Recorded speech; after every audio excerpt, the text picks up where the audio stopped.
Hail adventurers, and welcome to the 110th episode got that of Dirty 20, an evening of love, drama and adventure. We call it D&D Podcast. Just like your Dungeon Master for the evening, or afternoon actually.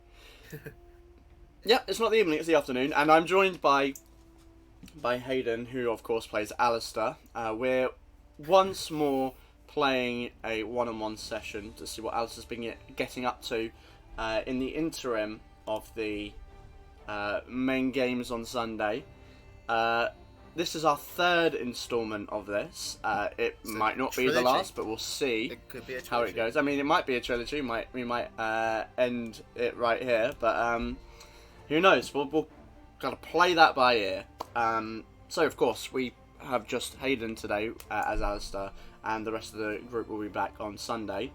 As I mentioned, it is the afternoon. We're doing a little bit of an early one today because we're available, and it's kind of easier to do it in the afternoon. Yeah. So if you happen to be able to join us today, that's fantastic. Even though it's not our normal scheduled time. Before we begin, I know they're not here, but we're going to do our shout-outs as we normally do, because it's still technically the main campaign. It is, because it's still numbered as such. So we're going to do a couple of shout-outs today. I'm actually going to not take all of them, so I'm not told Aiden this, but he's going to be doing some of them. Oh. And he's actually going to start things out by You do that telling us a little bit open about the Monday tab. nights. Yep. Monday nights. Alright. Do you know what happens on Monday nights? I do. Okay, good. I I'd hope so. You've heard about 50 times now. Of the people, most of them. That's alright. But I do know that on Monday nights around 7 PM, is it? GMT? It is 7 PM That's GMT +1 or British summertime. Yep, summertime. That they have a campaign with Mitch, our wonderful warlock called Zuko, if he is still alive in the main campaign. He is running a Star Wars... What is it? What's the campaign called? The module? It is Edge of the Empire. Edge of the Empire. Which is a fantasy flight Star Wars role-playing game. Basically D&D Star Wars with multiple new mechanics that I don't know about. And it has Sam, or Gaiak, Ewan, our DM, and then Jay, our wonderful wizard, feline tabaxi, that's it, that's what they're called. Along with 2 other mates that you have on it? Yes, that would be. Oh my god, how's my mind just gone? Jamie. Who was the person we met up with yesterday? And Dean. Jamie and Dean. It was Jamie Jamie. we bumped into actually yesterday evening. Coming back, we were on an 8-hour journey from Nottingham all the way back. Not just the coach, but like the whole journey itself from when we left to when I arrived home anyway.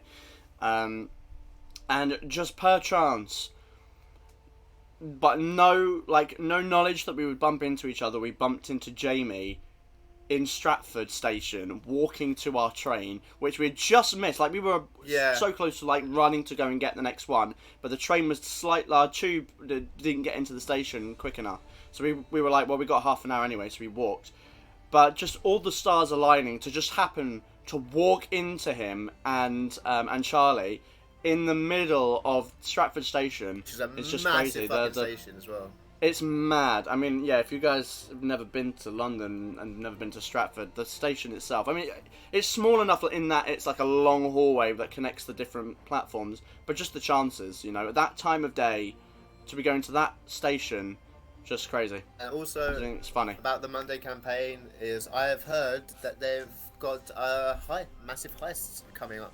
Yes, the heist on Hoth coming up. So if you want to see a ragtag bunch of Star Wars adventurers try and pull off a heist, then go and watch Mondays at 7 PM GMT +1. Thank you very much. And Natural Wonders. Natural Wonders, that's the name. Natural Wonders. And it is run by the wonderful Mitch Brown, who also streams on Lambent Rain. Not sure when the last time he streamed on it though, but he plays some horror games on there and stuff like that. Yeah, somewhere around that mark, I think. So if you want to see stuff like Dead by Daylight and content like that, that's a good place to go. I'll take Sam. So Sam, actually, no, I'll let you do Sam's. I'll I'll do Mayors. So, Animaya is a channel out there in which Maya, who joins us on Sundays, plays Genshin mostly, with some Friday night horror games on, well, you can probably guess, Friday nights.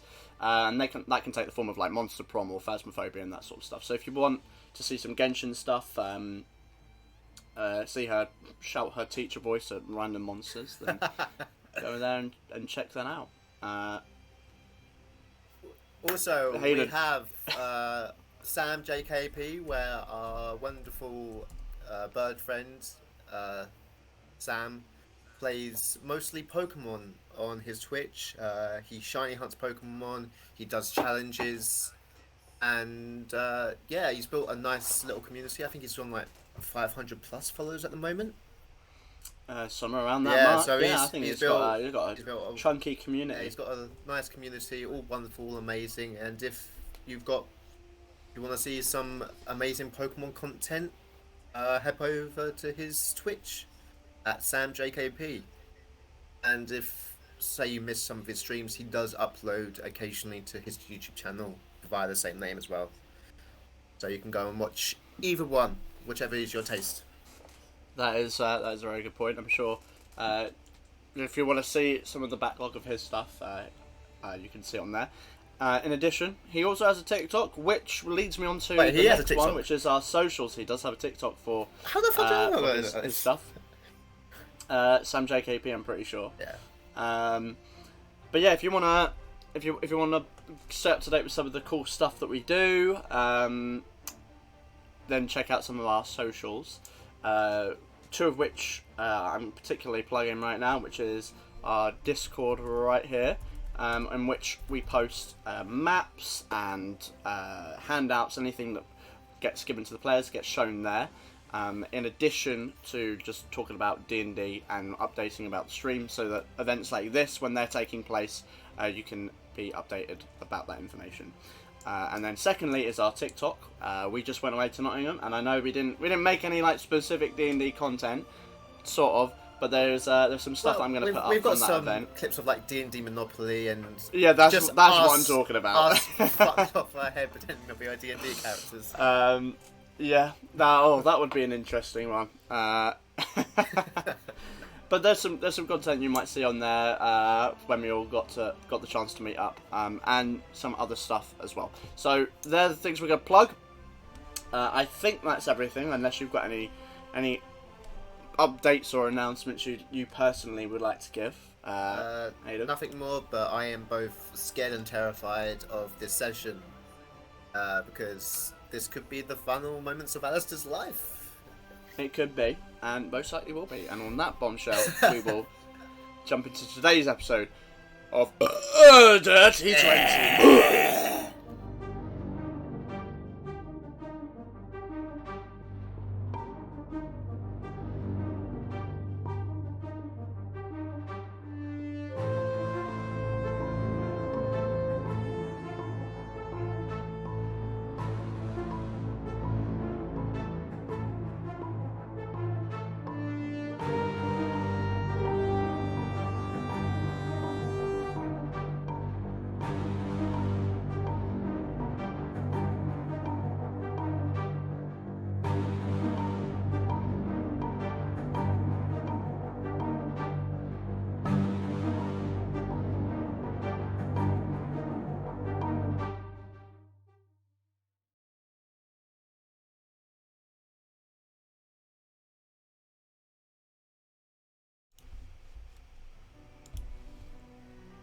And welcome back.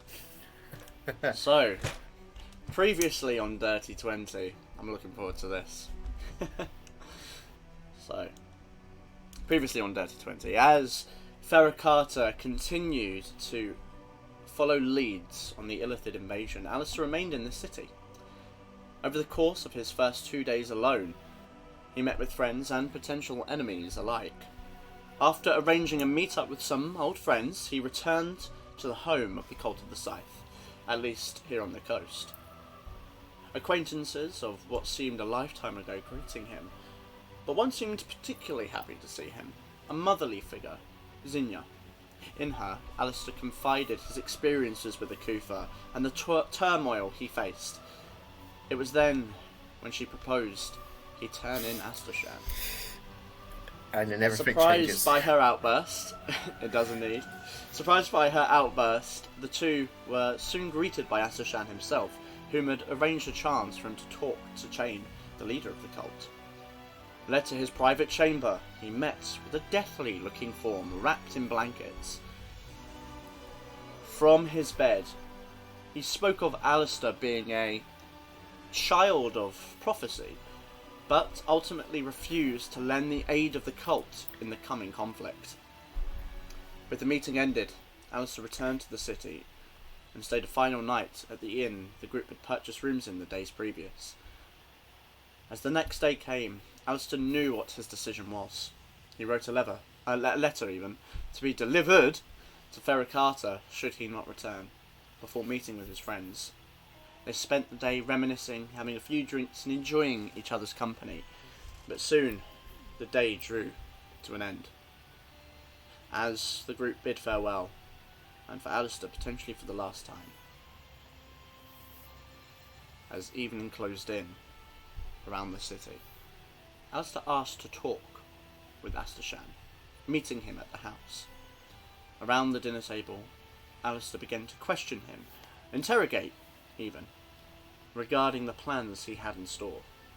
Astershan was tight-tongued, and the two danced a waltz of intrigue.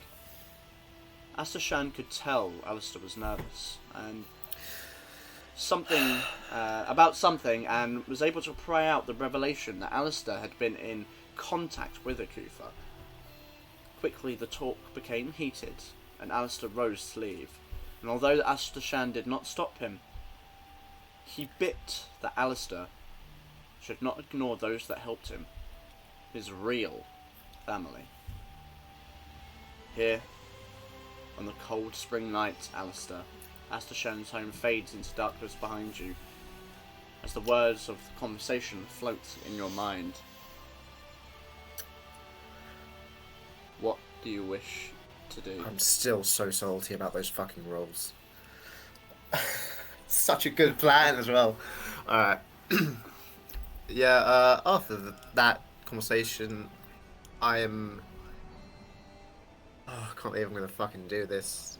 But it's the only thing I can think of in the moment, is just going to storm home to where my parents are.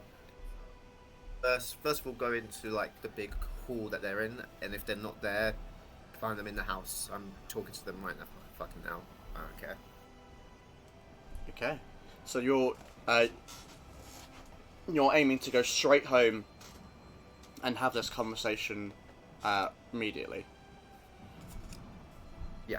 Correct. Mm-hmm. Okay. In which case, you leave Astershan's home behind. You head towards the river. Yep. And let's get up the map for you. Because I forget that the last time I was on here was not for your one-on-one session, so you should be able to see it in a second. One moment. There you go. So. Ah, yes. There it is. You, having left Astershan's home, and now passing over the frozen river below, towards Edwin Square and down towards the Royal Ward. Mm-hmm. The city itself is it's still active even at this time of night, though obviously the business of day has passed during the conversation, and now the nightlife seems to thrive within the contained buildings, but there is no obstacle as you return home through the Royal Ward and towards the 8th Ward itself. As you pass through the gates, greeted by the guards there, you head down that gravel pathway towards the large temple building in front of you, the trees flanking either side, your home jutting out on the right. What do you do as you get close to the building? What's Alister's first decision here? just walking straight in through the doors. Okay, to the main temple room itself? Yeah, if guards try to stop him, he's just pushing past. Okay. Well, no guards stop you as you head towards the main large doors of the cathedral building itself. Though you do see there are men on watch here, but they kind of just see you as you walk with purpose up the stone steps towards the large wooden doors. You push open, and your footsteps echo as you walk through the interior. Through that foyer area and into the main atrium, your footsteps echo around you. But it is empty. It's empty, okay. As far as you can see, you can see the rows of pews ahead. You see the large chair in which you normally would see your father sitting inside, on even. Sitting inside a chair would probably be kind of painful. And that's sort of like a sanctuary area at the very end underneath the stained glass window. But the room itself appears to be empty. Every so often you can hear footsteps that are quite distant. You might see as you step through there are every so often a guard will pass through and walk down, but there's no direct opposition to you. But you are stood in the empty atrium below. Is it usually empty around this time? At this time of night it would normally be. You're not surprised that it is empty. I believe it is. Let me just double check where we left off. I believe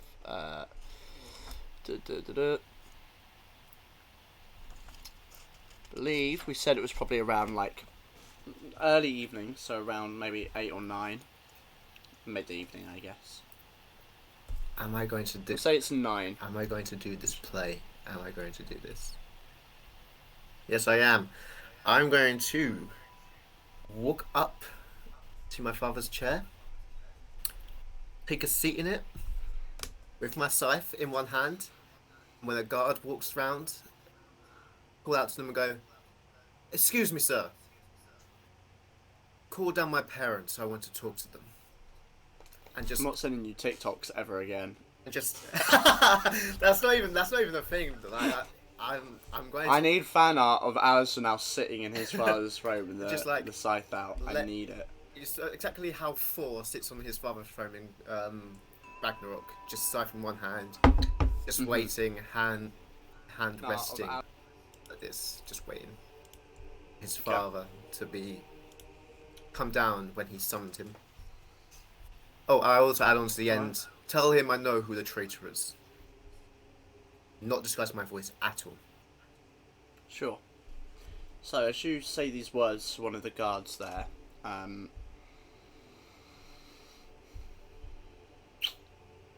don't think you need to insight this. I think it's fairly obvious by the expression. They've got a half helm on, but their face is mostly covered except for that strip of metal that goes along the nose, and you can see there's a look of restraint across their face, as if they want to do something, but they're kind of gauging a situation. There is concern, perhaps, and also some kind of very strong negative emotion, but you can't tell if it's disgust or if it's frustration, perhaps. Yes, sir. Turns and heads towards one of the doorways that lead to the main body of buildings, and that your home is in this kind of terrace detached series of buildings. You sit there contemplating for what feels like 20 minutes. You can see where it was empty before. It still mostly is.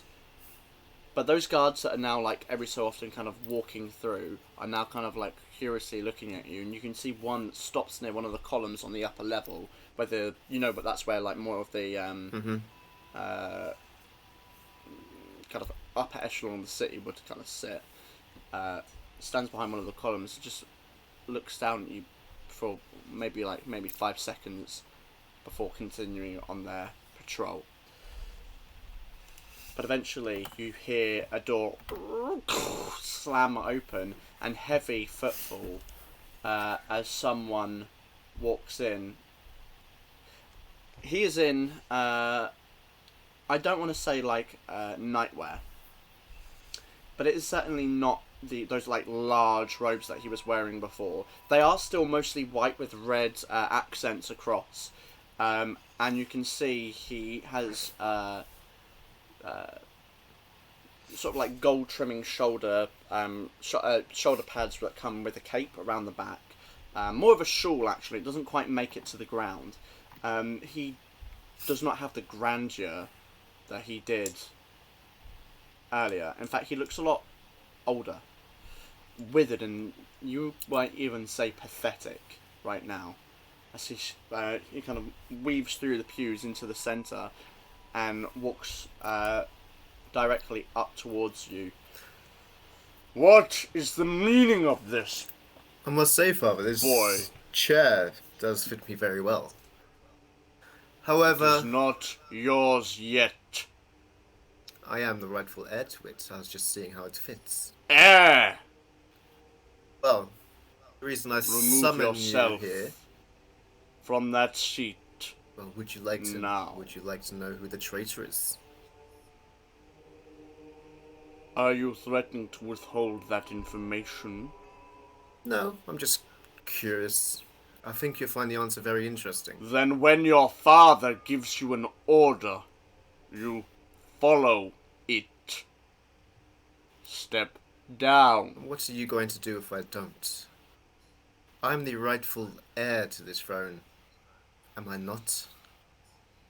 You didn't dare take me away. I am the right to act, and am I not? I mean, I overheard you talking, and you said, yes, the rightful heir to the throne is back. No need to worry with Anna. I'm the rightful heir to this throne. And if you denounce me or do anything to me, that means that your bloodline, your name is gone. It's not. I will not tolerate such insolence. Step down now. No, I think I'll stay up here, because I know who the traitor is. And it is your old friend, Alister. The man that you sent me to train with when I was 13 years old. Who you failed to do a background check on and sent your young impressionable son to train with.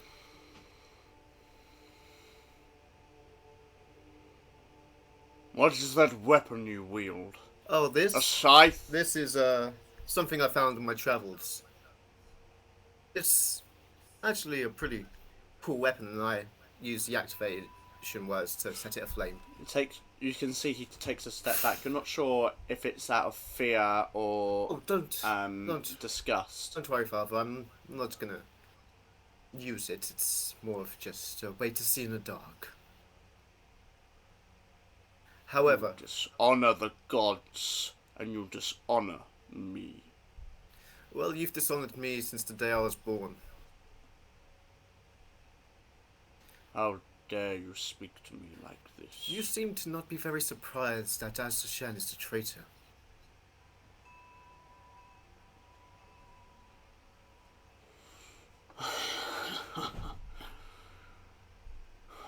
Did you know about this, or do you just not want to believe him? Not in the slightest. But currently I am standing before such dishonor, and I must take things one problem at a time, boy. I would take Alister being the traitor first, because he is the reason. Was it, sorry, out of character, was it Viper's, what's the name of the road? Viper's... Which road? Oh, Viper's Path. Viper's Path. Through the mountains. He is the cause of Viper's Path. He alerted Voidins, and I learned that you gave an order to have infantry stay back, hold them off, and then have them crushed and killed by boulders, did you not? Now the reason I do not command the military. The reason I am telling you this is because in that infantry was Robin. Do you remember Robin? Let me jog your memory. She is a girl that I was dating. That I loved. She is a peasant. And I loved her anyway. She was there. She died.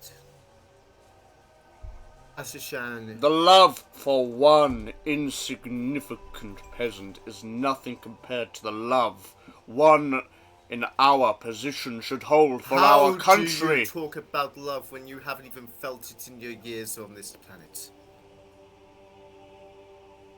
Asishan is the reason she is dead, and this is the reason I'm giving you this information. The upside to being trained by him for 13 years is that he trusts me with this information. You see, after Asishan retired from his service, he became jaded and disillusioned by, well, I gesture around, all of this. He saw that all the suffering, all of the wars, all of the fighting really didn't amount to anything rather than just sending innocent people to their death, like Robin and her family. He didn't need to move there. That's beside the point. So, he took away his faith, and he joined a new religion. Have you heard of the cult of Scythe?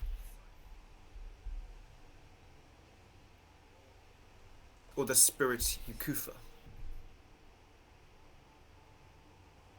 I have not. Well,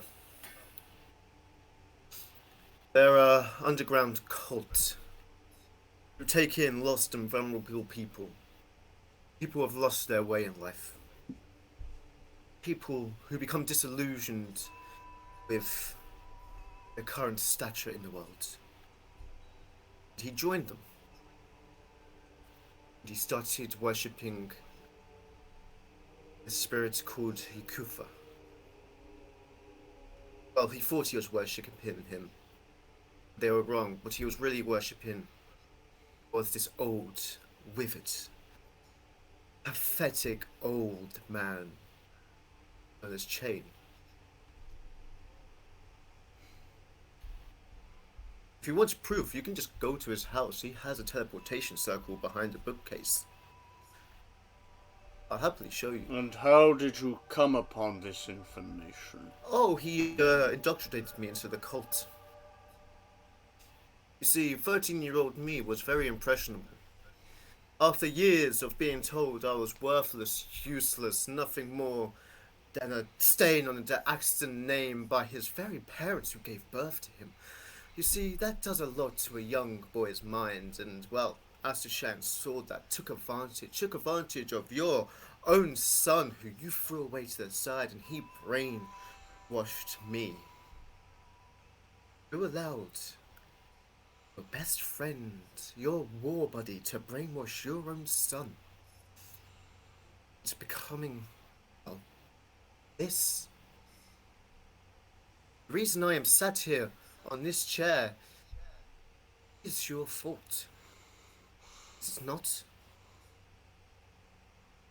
You see, after all these years of being controlled, being locked in my room, what I really wanted wasn't power, wasn't fame, wasn't the accident name. It was I wanted a father. I wanted someone to look down on me and give me just not even love but respect.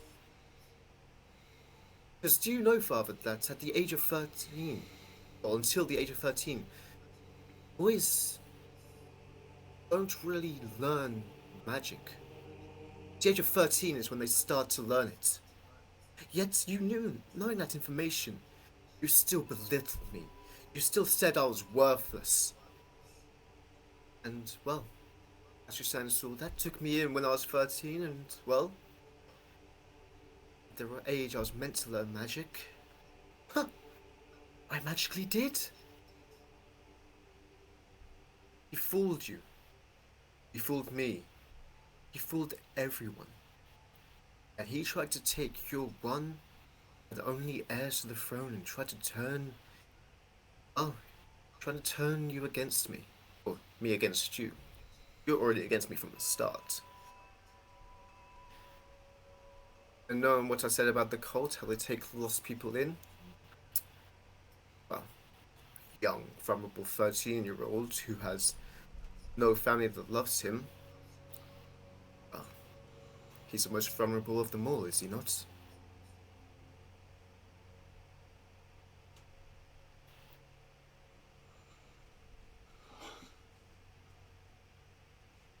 Let this not distract you that I am telling him in right now. I think you can tell what path I have chosen.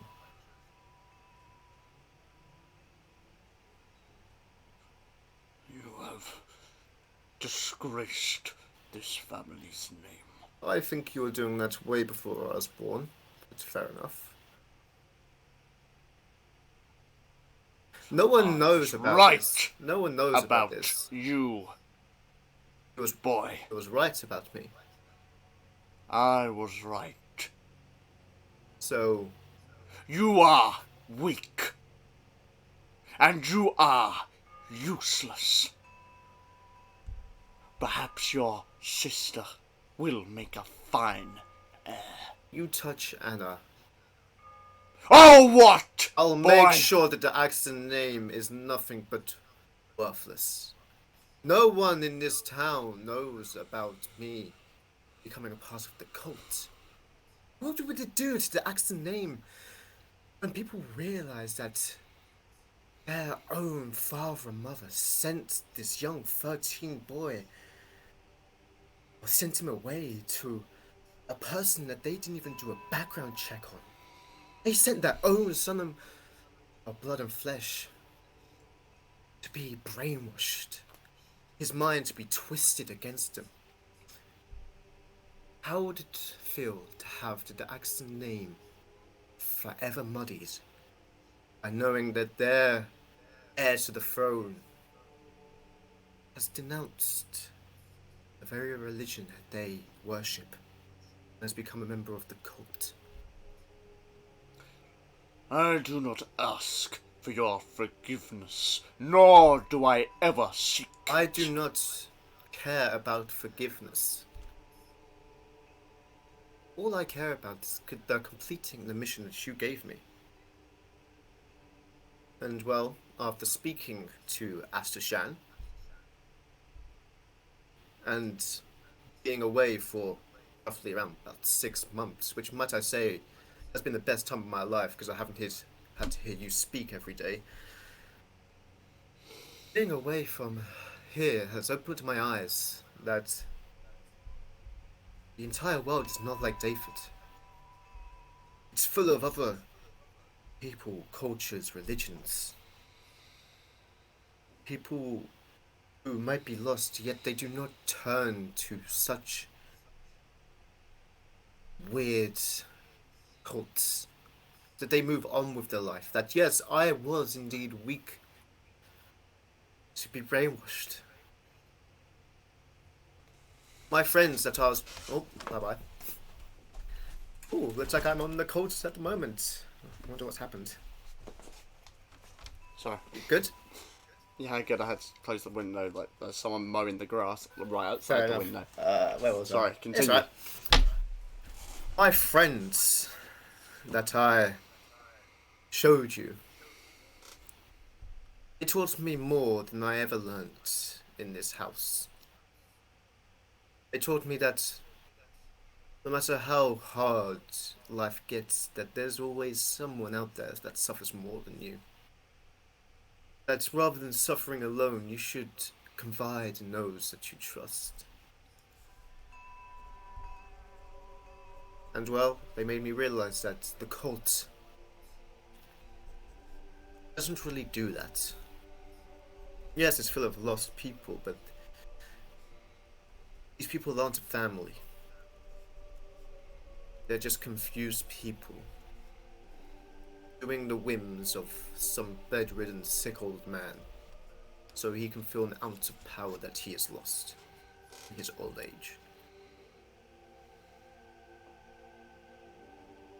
You can denounce me here all you want. All I request is a meeting with Owen, and I can complete my mission, and I'll be gone. Out of your hair. Out of your sight.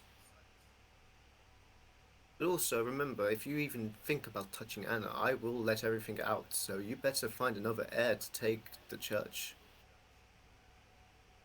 Or, you can grant me my wish, and I can stay the heir of the Church of the Eight, or the sector of the Church of the Eight. Either way, you'll have to know that you messing up has caused your bloodline to run cold.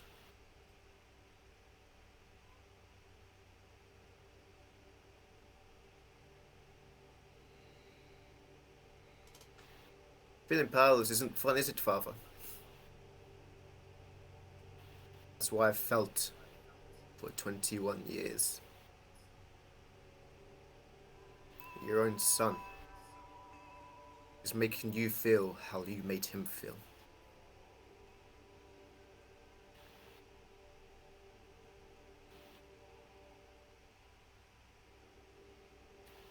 Will I get the meeting with the king or not? If you do, I can let you know where the cult is, and you can take them out like that.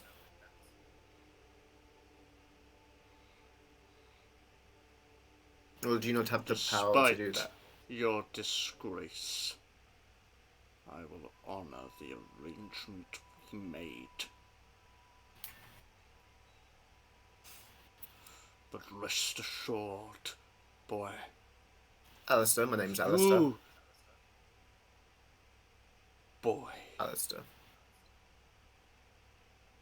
You may think that you have done something here this day.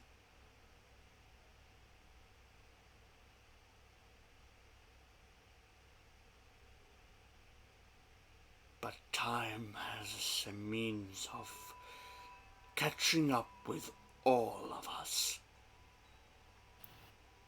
Yes, well, it seems that you have forgotten that.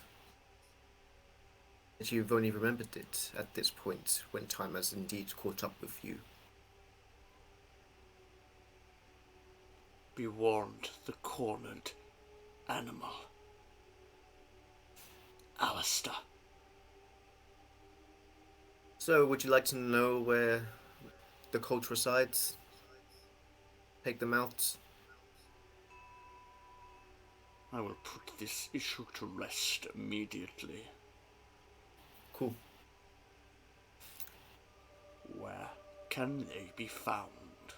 If you go to Asishan's house, in his office behind a bookcase, and I tell him the book to pull back, there is a passageway down to a teleportation circle. You just need to speak the phrase that death is just the beginning, and you'll be teleported to their, well, base of operations.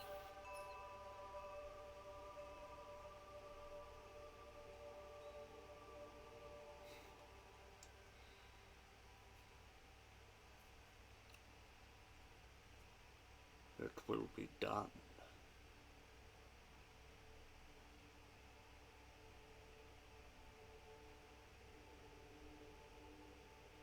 He turns.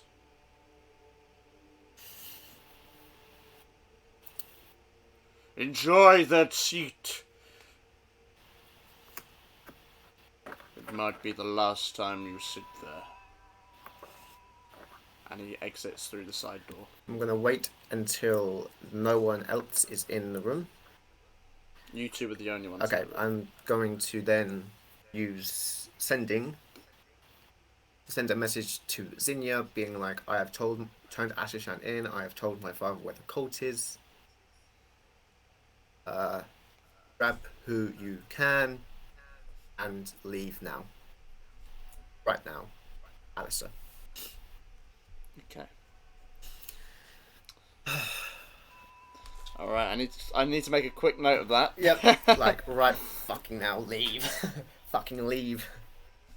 I want her to get fucking... Okay. Oh, fuck, this is gonna bite me in the ass. But it felt so good to talk down to my father. Oh, fucking... Oh, I'm shaking.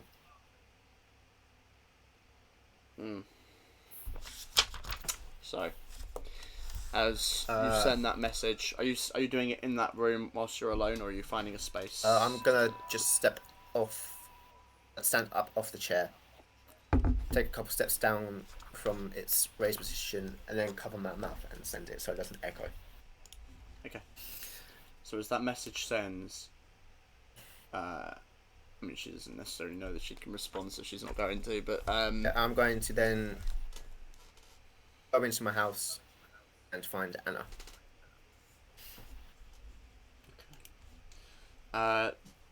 Following through one of the kind of the similar doors, I actually say that he didn't go back through where he came from because he's off to do other things, but as you head back in through the hallways of your house up towards where Anna's room is, which you can probably guess is where she would be at this point of the day. You head up, the door's closed as you approach, but it is Anna's room. Knock. You hear the footsteps come over to the door as it unlocks. You can see Anna like creak the door open. Her brunette hair is kind of messy, as if she's like been half asleep. Oh, sorry, did I wake you? I was just nodding off. What can I do for you, Alister? I've turned in a traitor. Found out who it is. Who was it? May I come in? Yes, of course. She pulls the door open wider as she steps and closes it after you. To make sure I have this spell prepared. I think I do. I then silence to make sure no one else can hear. The traitor was Astishan.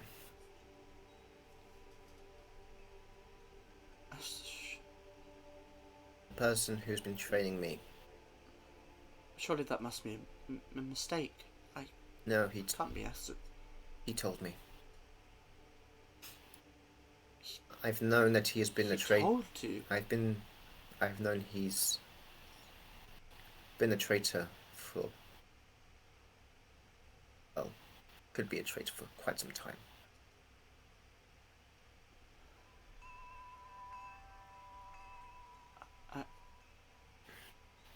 I'm slightly confused. So what? Why did you think that? Because he is not a member of the Church of the Eight. He's a member of the cult. Well, a cult. The name of the cult is the Cult of Scythe.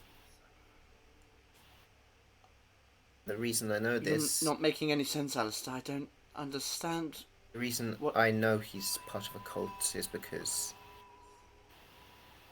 he indoctrinated me into it when I was 13. Alister, you're scaring me. What do you mean?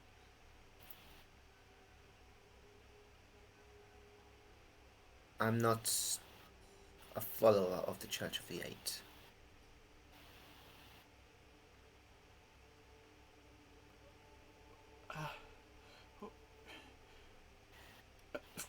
Of course you are. I'm not. You are. I lift up my...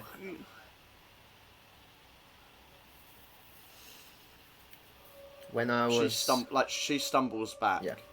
Like, you can see she She looks at you like you're a stranger right now.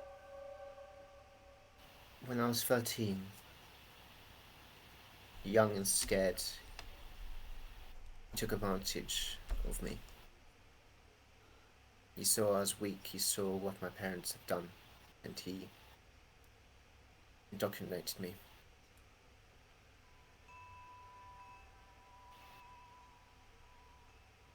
And I learned that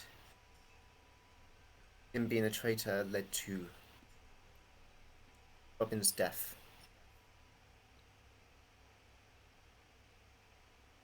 What? He gave the information to the Forfortians. And that led to the orders being given that the infantry needs to stay behind and hold off the Forfortians. And then an order was given to crush both legions with boulders. Robin was part of that legion.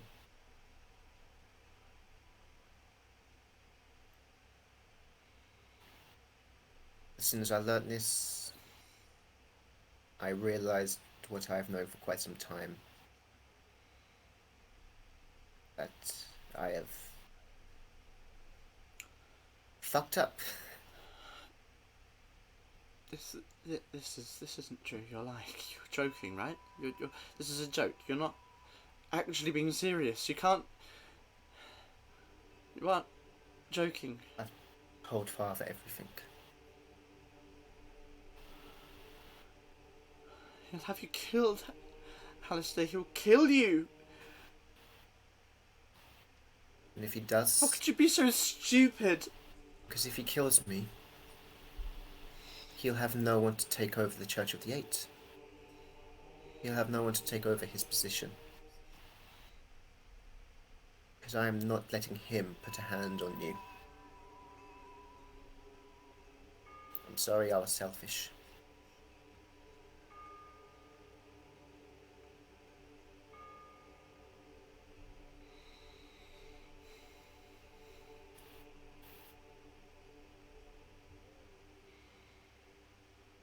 The Alister you What have know you done? is the Alister I want to be, but I wish I was. Everything that I was when I was with the group was, well, it was me. Everything outside of that was a lie.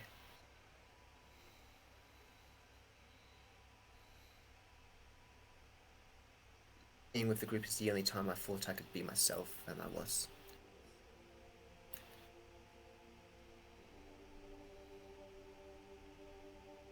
I'm telling you this.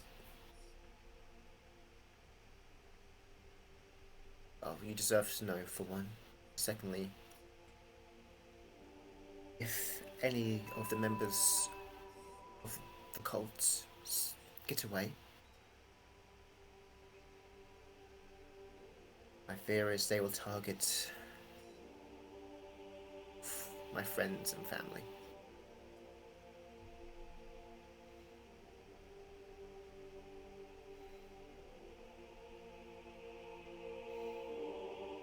So I want... Well, I can't do it because, well, me and Father aren't on the best terms at the moment. I want you to use power that you have and make sure that you and everyone in the group is protected. Don't worry, it won't be forever, because after learning what happened, I'm going to find every member of the cult and make sure that they meet the god they worshipped, one way or another.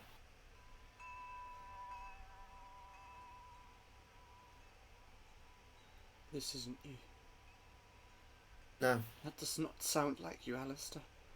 it was me before I left. I left came back 6 months later, and I had changed. I changed to the Alister that you hung and everyone else hung out with today. That is me, but to make sure that my friends and my family survive, I need to go back to the Alister I was. You can hate me for that. I don't expect you not to, but if you hate me means that you're safe, I'll take that. I don't hate you, Alister. But you don't know me. Or you feel that you don't know me.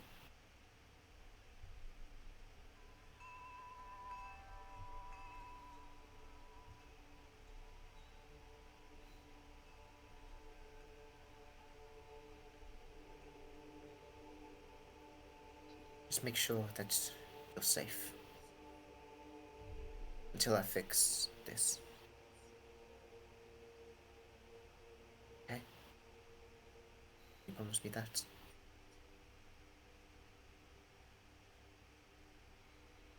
I wouldn't let anything happen to my friends.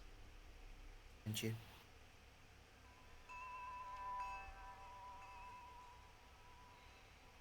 I make no promises.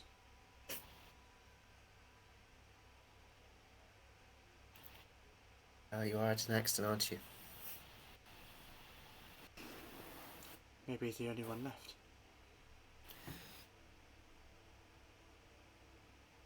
Yes. I think you should go, Alister. Just make sure you don't. Father doesn't make you take the role that I was meant to fill.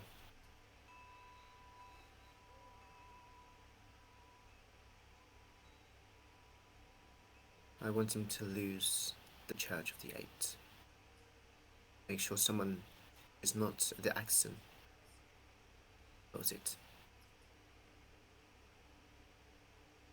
Our family does not deserve that power. I feel like you know them more than anyone at this point.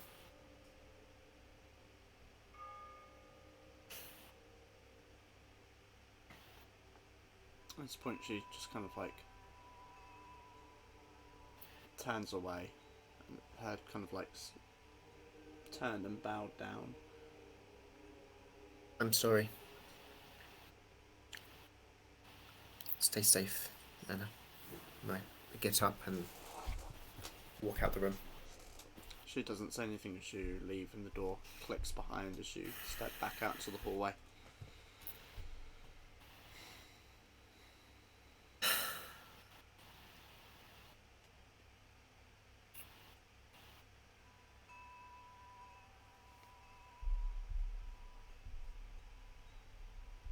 I'm just gonna walk out into the city, see what's going on.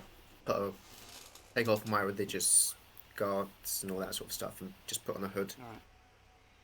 Sure. And then, Taking the garments off it, presumably in your room. yeah, Pulling a cloak, tie the rope around, or whatever it might be, the string. is there a way to get Pull up the hood. out, say, like misty stepping through a wall that the guards don't see? I mean, you could certainly try. I mean, Misty Step, I think you need to see the space, but I think do you have Dimension Door? I think with this. Oh yeah, you do need to see the space. I do not have Dimension Door, so I'll have to just walk out normally.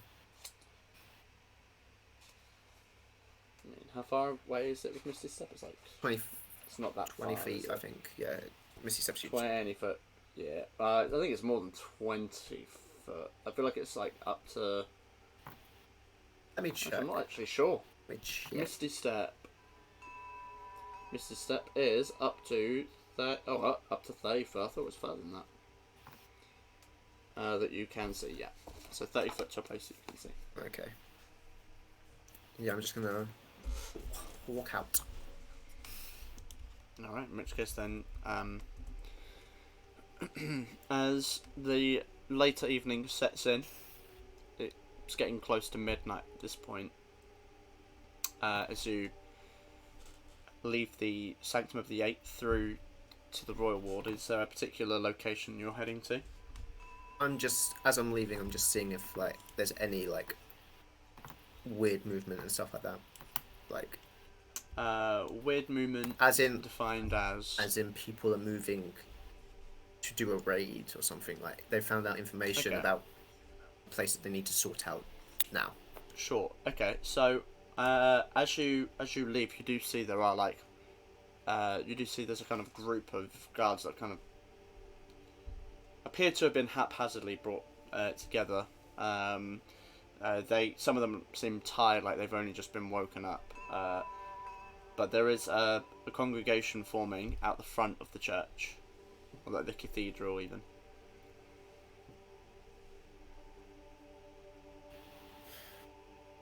Yep, I'm gonna walk out and go to a bar. Alright. Particular one in mind, or just closest, like somewhere like well known, or somewhere like just small and away? The closest one out of the rich area. Sure. Okay. You could probably closest one out the rich area if you were like out the Royal Ward would be if you head down towards Portside. Yeah. Along Fisher Stretch. I'm gonna go so as you leave, you wind round that kind of circular road around the mound with the palace on the top towards the Fisher Stretch gate. As you leave, you're not prevented from doing so. Cool. And once on that road, you can see there on this particular stretch there's a fair few smaller bars, and I wouldn't say they're not really taverns. They are more like bars with probably a max of 20 seating in each of them, kind of like dotted along the road every so often. You head to one. It's called the Tiny Pine. And as you look through the door, you can see that the building itself is one wall is just the bar, and there's a few there's some stall seating, and then some booths that kind of go down in an L shape at the end of where the bar is. So sort of like a very narrow looking building. There's a couple of patrons in there, but not many. As I'm walking to the bar, I'm just gonna two things. As I'm walking out, I'm gonna see if Anna's window was open. As I was walking out of the. As I was walking out of like my place. Oh, I see what you mean. You know where the window is. I'd say it's ajar. Like it's open slightly. It doesn't look like it's wide open, but it is open. Was it ajar when I was in the room, or is that? You're not going to tell me that. I mean, you were in the room. Yes. Okay. Yeah. And as I'm walking to the bar, I just want to make sure I'm not being followed as well. Sure. Of course. Is that going to be a perception? Yes, please. Okie dokie. Now we just wait for my sheet to load up. It's always the way. A good old waiting game. Perception. Perception. That is 18. 18, nice, perfect. So as you First roll of the session. First roll of the session, about an hour and a half in. Yeah. Well, an hour into the game, I guess technically. But so with an 18, you keep your wits about you as you head towards the bar. There are obviously people around. You see individuals in alleyways, and like especially when you get onto Fisher Stretch, the Royal Ward seems fairly quiet, except for like a few kind of legions of Belenus Watch that patrol the ward itself. You don't believe you're being followed. You don't spot anyone attempting to be stealthy around you. You're fairly confident that you're not being followed. Yeah, just going to go into the bar and sit at the stool by the bar. Alright. As you kind of slide over in the store, you see there's a fairly kind of short, stocky man. You'd almost think he was a dwarf if it wasn't very clear that he has kind of human features. As he looks at you, he's almost got like Popeye arms. His biceps and forearms quite large and stocky, but you can see that the lower part of him almost like a triangle shape. He skipped leg day. He has obviously skipped leg day. And, like, as soon as you sit down, you can see him kind of begin to slide over a cloth and wipe the rim of a few glasses and flagons. What can I do for you? What's the strongest drink you have?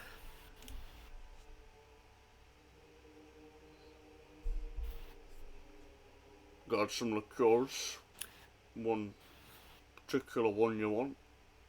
Oh, you know the strongest one you have?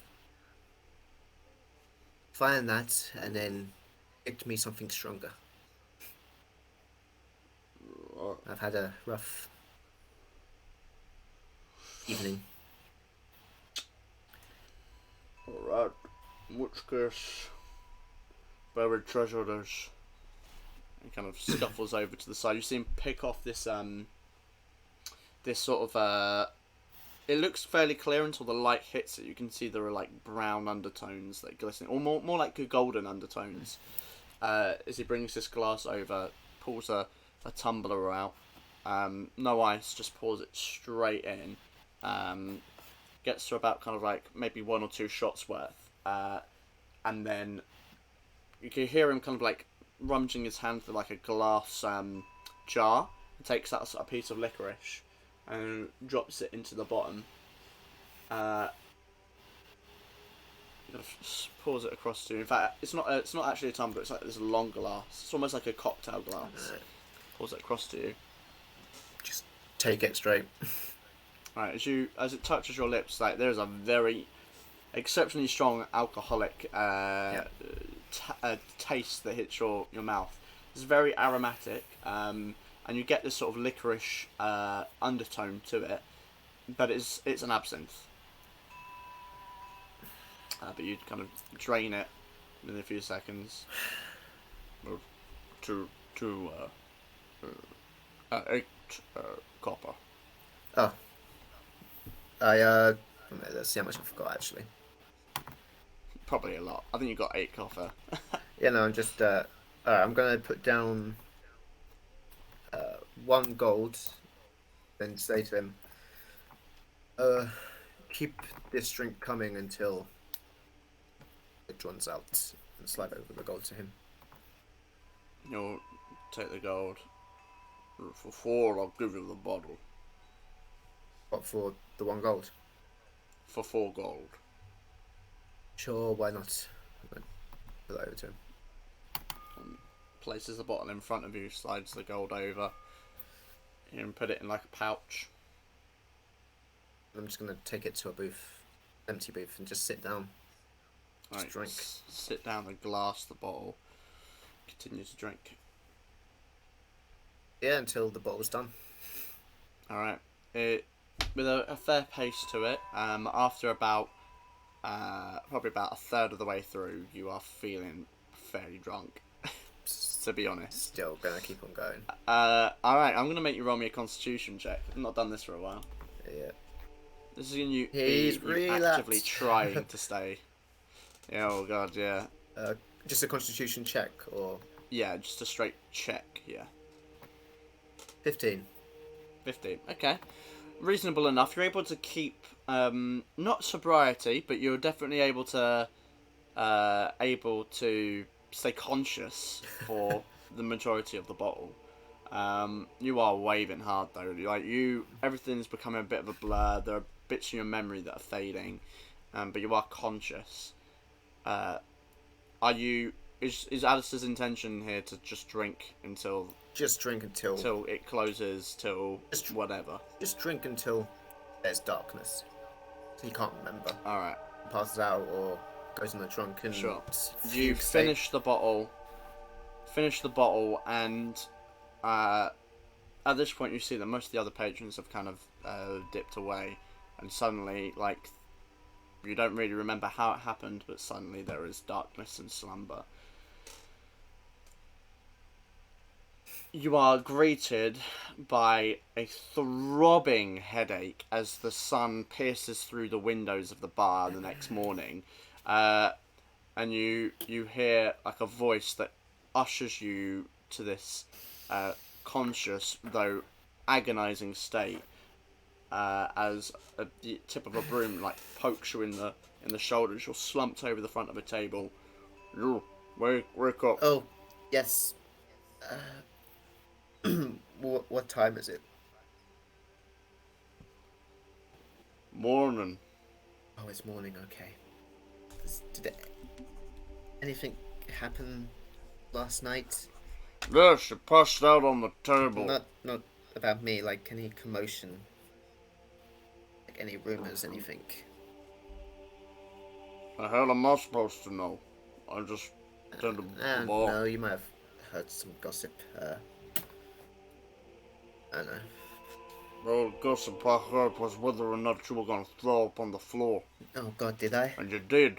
I did. Oh. Points down to a bit where, and as you kind of see, as you're kind of like more awake now, you can see that the broom is not a broom; it is in fact a mop, and he's been mopping some space next to the table. Oh God! And suddenly there is that scent of vom that hits your nostrils. Oh, I don't remember that. I'm sorry. I'm sure you don't. Will Precipitation be able to clean it up? I mean, is that a question from? That's for a DM, question for the DM. Yes. Yes, I believe it would. Just let me handle it, and I just use Precipitation and make. Whoa! I don't want to see it. I'm a holy man. Don't worry. My name's Alister de Alexander Arnold the First. Oh, shit! I didn't know how Don't mention it. I've never seen a holy man drink that much. I haven't drunk that much in some time. But yes, if you keep it a secret, hood for a reason. You're all good? I'm good. Again, sorry for the mess. And I put a gold down on the table. For letting me stay the night and not kicking me out. Thank you. That's fine, you know. I mean, I got a lot of people coming in here drinking to push away the woes, but sometimes people just need to talk about it. So, if you need to talk through whatever it is that you, it's happening, and no, it's fine. I just need to complete what I need to do here, and then I'll be off. This is probably going to be my last day here anyway, so. Oh. I met up with friends, had a good time, had a chat with my family, and I'll be off soon anyway. Thanks for your kindness. May I get your name? Very kind of you to ask, Jared. Jared. Yeah.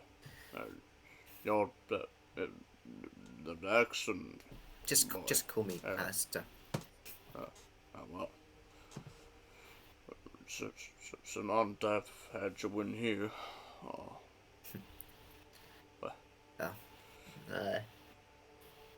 Don't change. You're a kind man. Well, I can't say that's entirely true, but Well, and I appreciate it.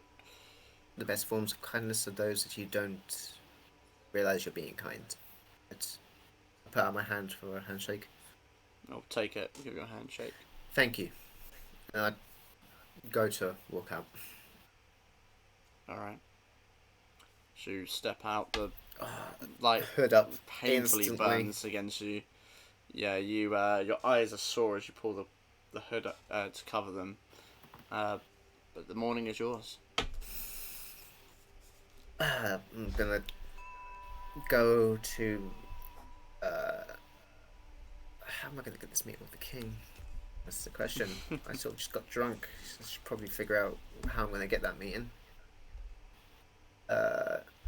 Yeah, I'm just gonna go to the entrance of the royal, like where my home is.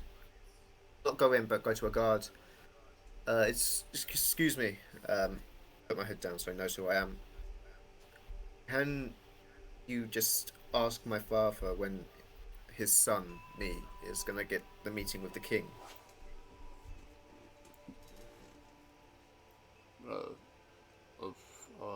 can ask on behalf of you. Yes, Sir. that would be very kind, thank you. Are you waiting by the gate? Is that where you were? Yes, I'll be waiting here until he comes back. Okay. You see him kind of like whisper something to one of the other guards. They kind of just move over to fill in the gap. And he heads off, and you watch him walk down the gravel path even to the cathedral. You wait a fair time. Eventually, he does return. And when he does, he walks up to you. Well, sir, I've posited your question to the Archduke, Archbishop even. He has stated that he is contacting the king today. And so I apologize. This is quoted. He'll get his damned talk soon enough. It sounds about right, yes. Thank you for asking. Yes, I guess he'll contact me when I get the meeting. Thank you for doing that. No problem, sir.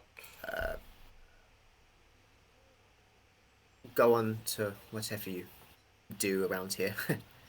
And I'm got some other business to attend to. I'm gonna go out. And I'm gonna go into the new Dove House. You're gonna go to the new Dove House, right? Yep. So you return to the new Dove House in the it was in Burntown, wasn't it? Or even Craftside even. Mm-hmm. So you return back to the Dove House, the new Dove House even. Yep. Hiron is there as you step through. Morning. You've returned. Yes, why are you shouting? I'm not. Yeah, okay. The letter that I asked you to send off in... Yes, I don't send it off. Don't worry, I've already sent it. Sorry, what? The letter, you asked me to send it? If I don't return by the evening of today. Oh. You sent that letter. It's just a small joke. Fuck, no.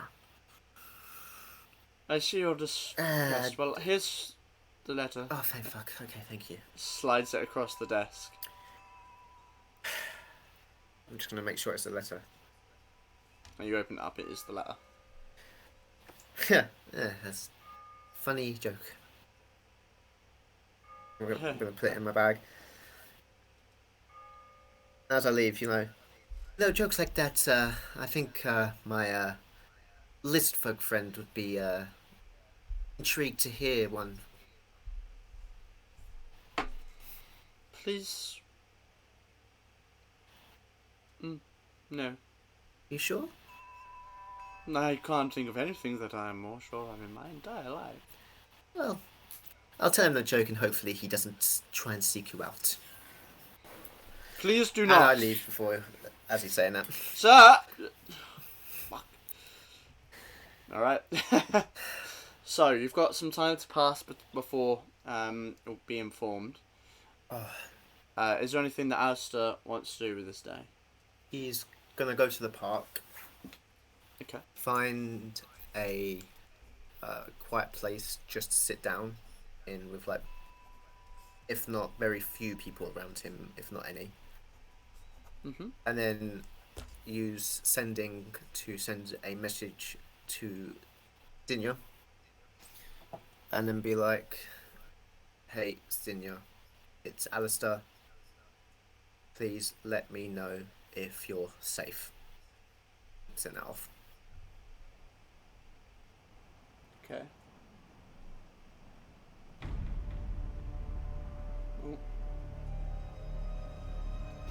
Well, this music doesn't have a good omen. Unfortunately, yeah, Songscape is a bit slow on this particular thing that I use, so it's just there we go. Goodness me. Alright. So you send the message across. Mm-hmm.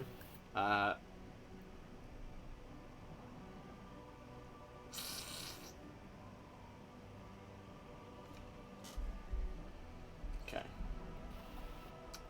Give me one moment. Oh god. So I think.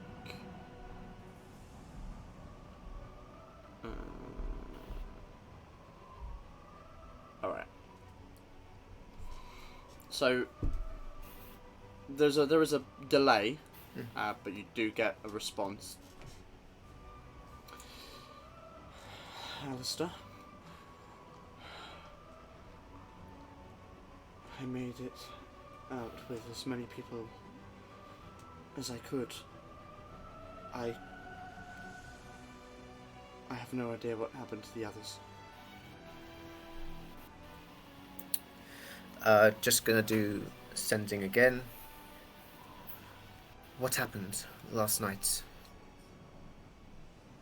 And who's with you at the moment?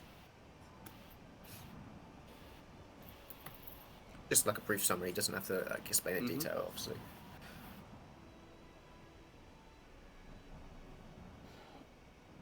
I'm not sure. I gathered who I could when you messaged me, and we left. Exactly what has happened, if anything at all, I couldn't say.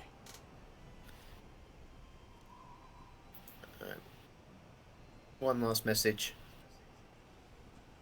Ditch the ropes. Cover the marks or brands. And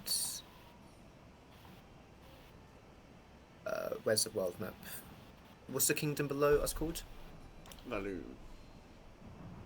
And head to Val-Aeria. It's the safest place for you now.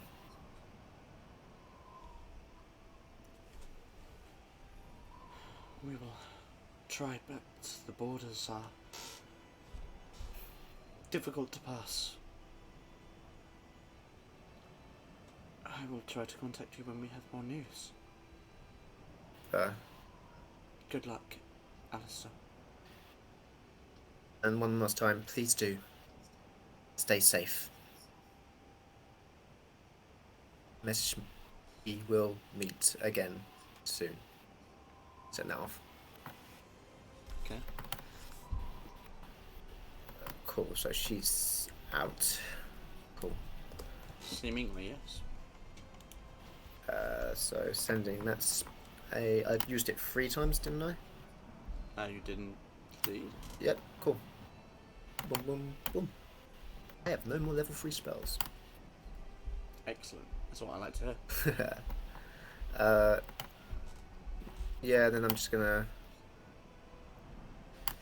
sort of just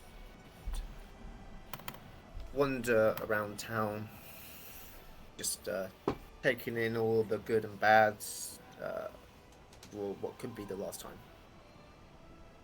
Alright.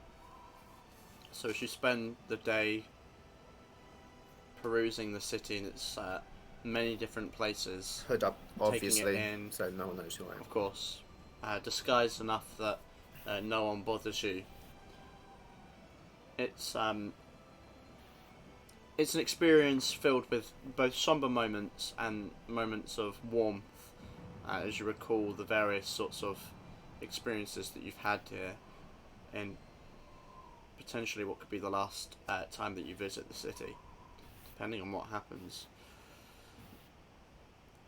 But eventually, you are almost like pulled out of a bit of a trance of walking around and experiencing when you recall the reason that you're here and the reason that you stayed and what you need to do.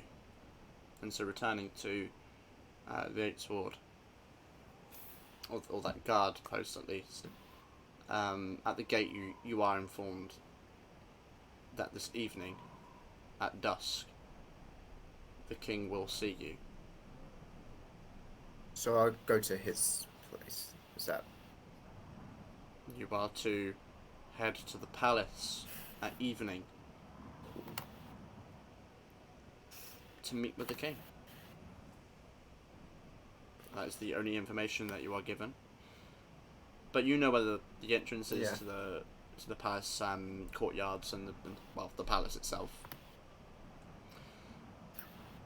And you know that evening even is not too far off. At the very least, dusk isn't. You can see the orange glow in the sky already beginning to form, as the sun is probably about an hour away from setting.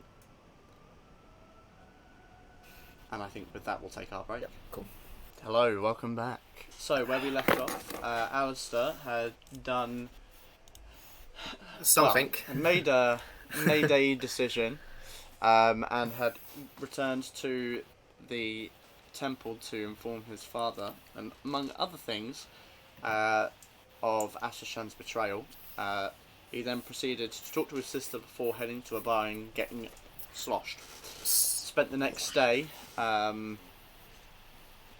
perusing the city before he was informed that a meeting with the king would take place this evening at exactly dusk. So, Alister, with that information, you see the glowing orange sky turning to a navy as it slowly makes its way across the sky. Dusk is coming. What do you wish to do? I make my way to the palace. Alright.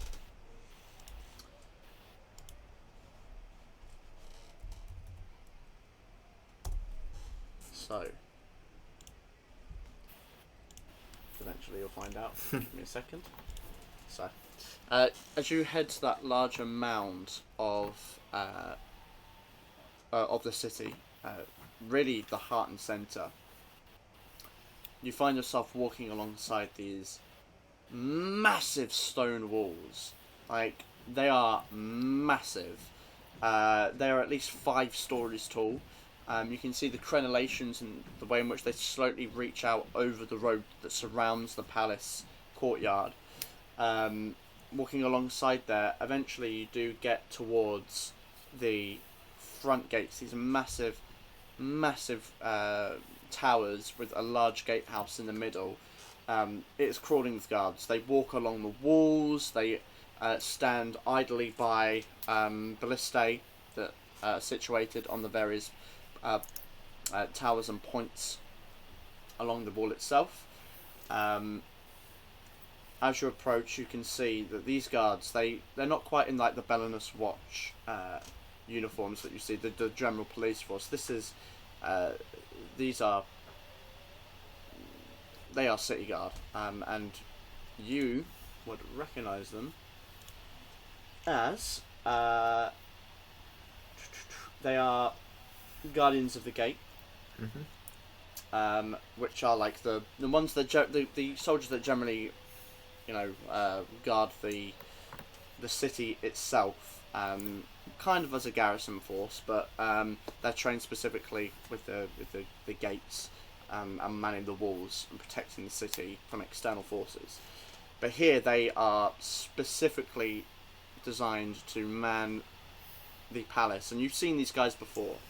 They are well trained, they are heavily armed, and the groups that you can see in front of you, a number of them kind of situated within the area of the gatehouse itself, which the portcullis is down on, are situated in plate armour, long golden capes with red accents on them, full helms. They are ready for a fight, and the individual that you would be able to assume to be the captain of the guard, or the gatehouse here at least, has this full plate helm on with like almost this like Roman the helmets. They have like a little feather, almost the bristles at the top. You can see there is a man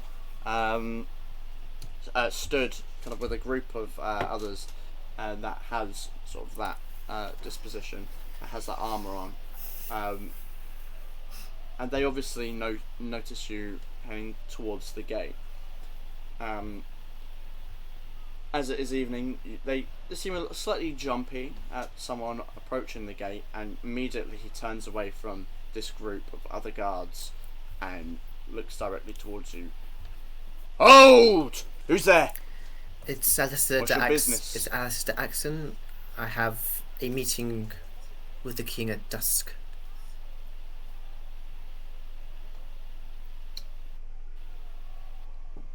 I see. One moment, and you see him head towards one of the doorways for the gatehouse. He's gone for a few minutes, but returns promptly. Very well. Open the gates! And he shouts up to a few people on the side, and you can see them manning like a large mechanism as the portcullis raises about halfway. As you step over the threshold, immediately it is dropped again. You will be escorted to the palace. I understand your station, but the security of His Royal Highness is of the utmost importance, and no one, no matter how high they are, receives the same scrutiny. I hope you understand. Yes, I do. Jensen, Ashton, lead this fine gentleman to the meeting hall. They give an eye, and they walk up alongside you. As I'm walking, I just want to do a perception check to see if I'm indeed being led to the meeting hall. Of course. And also, Rory, I'd say maybe because you've. I want to also do like a vibe check to get. I was just about to say you might want to roll me an insight check. Yeah, roll me an insight check for this. 27. 27, nice. Okay. You can see that there is definitely an air of suspicion in what they're saying. They believe, as far as you can tell, they seem to believe what you've come here for. But there is an air of caution. It's not unexpected, and you don't have a reason to believe that they're leading you into a trap or they're lying to you. You do believe that that's what their intentions are true. As they lead you through, you get a better look at the interior of the courtyard here. You can see a large stable-like building with some fenced-off areas of greenery, which follows the curvature of the mound as it rises up. You can see an assortment of different coloured horses that are grazing and moving around in this space. It's almost a different world here. The external city is quiet behind. I know it's the evening, but even so, it is a lot quieter behind these walls, even quieter than the Eights Ward here. There are other buildings here that are mixed along the wall, blended into it, which feature a more Celtic design with thatched roofs and the like. And the centrepiece, very clearly, is a massive marble and stone building. Its main structure in the middle has numerous cylindrical spires topped with these cone roofs of what appears to be like magenta tiles. I'm going to actually send you a little image in the Discord so you can have a little look at the some of the artwork that's kind of inspired this this building. So I'm just going to pop that in there. Actually, I'll put it in there, but I'll put it in campaign as well because it's a bit more reliable. Okay, so you are led up to the front of that main building, though. Large, ornate doors. Again, as you're walking through here, there are lots of guards. You couldn't even count in your mind how many there are. When you as soon as you start to do so, you begin to lose count. There are a lot of them, and there's at least 6, 3 on each side of the doorway to the main building itself. Unless you do anything, you are led through into there. You can see they kind of exchange some pleasantries as they pass, the guards that are leading you and those at the door, as you are led into what is initially a giant foyer area. It is massive. The interior to the ceiling, which kind of like arches up into like a square dome. So rather than it being like 2 sides meeting, it's 4 sides meeting to a point in this massive hall area. It is virtually empty. It's got this polished granite floor, and then like small tables with weird ornaments and projections of wealth on it. But otherwise, it is completely barren. It's just an empty hall area with numerous doorways that lead into the rest of the palace itself. As they guide you around, you come to this maybe not realization, but maybe recognition that it's so gaudy, and it's probably intentionally so, to be like, we're so wealthy that we can have this massive space without any, it has no purpose. It has no purpose. You're led through one of the doorways, and you end up walking down this long hallway with a golden red rug that leans across it. Paintings of Dyfed throughout the years. You can see some artist impressions of what the city must have looked like on landing, with like a wooden palisade wall and only a few buildings, and like a tiny little town hall where the palace now stands. And gradually there's these expansions and changes of like artistic interpretation over the years as you walk down this hallway, and eventually come to another set of large doors. One of the guards turns to you and says, "Could you just wait here for a moment? Make sure that His Highness is ready to see you." Very well. Is there a place I can sit, or...? He gestures to one of the benches along the wall. It's warm in here, and you can smell that it's got a scent of herb, maybe incense. Those sort of kind of sweet, aromatic scents. The bench itself is not like just a wooden bench. It's ornately carved with like twirling pieces of wood at the end, and it's got this velvet cushion on it. It's comfortable, and it is somewhere to sit. You can see he opens the door and steps through before closing it. The other guards simply kind of stood there, keeping an eye on you. As I'm waiting, I also want to just do a vibe check, just in case. Absolutely. Just a general vibe. Of course. That's a dirty 20. A dirty 20, okay. You taken your experience thus far walking through. Nothing sets off any alarm bells. Everything seems fairly above board. You don't feel like you're being led into a trap or anything to that degree, if that's what you're kind of gauging. Yeah. You certainly think there's probably a little bit of a show going on here. You didn't see any other guests or other individuals in your way in, so he might not actually be seeing anyone, and you waiting here might just be an intentional thing, and you mull over that as you spend an hour waiting before the door finally opens and the same guard steps out, joins his companion on the side. They stood on either side of the door, and as he stands out, His Royal Highness will see you now, if you wouldn't mind heading through with post haste. I do as he says. I get in. I get up and go in. As you open the door, you're immediately greeted by the sound of music. You can see if in front of you, as the doors open, a polished granite and marble flooring with patterns that weave across the ground. A red carpet leads up to a risen gold platform at the end. Atop this platform, there are two thrones which you believe to be made of both silver and platinum. One larger and more grand, which the back of which stretches 15 foot above the headrest, where you can see there's a small cushioned area for likely a head. Behind the throne itself is a massive tapestry with the symbol of the Kingdom of Dyfed. To the left and right of the thrones, but on the main floor, are two slightly less impressive seats.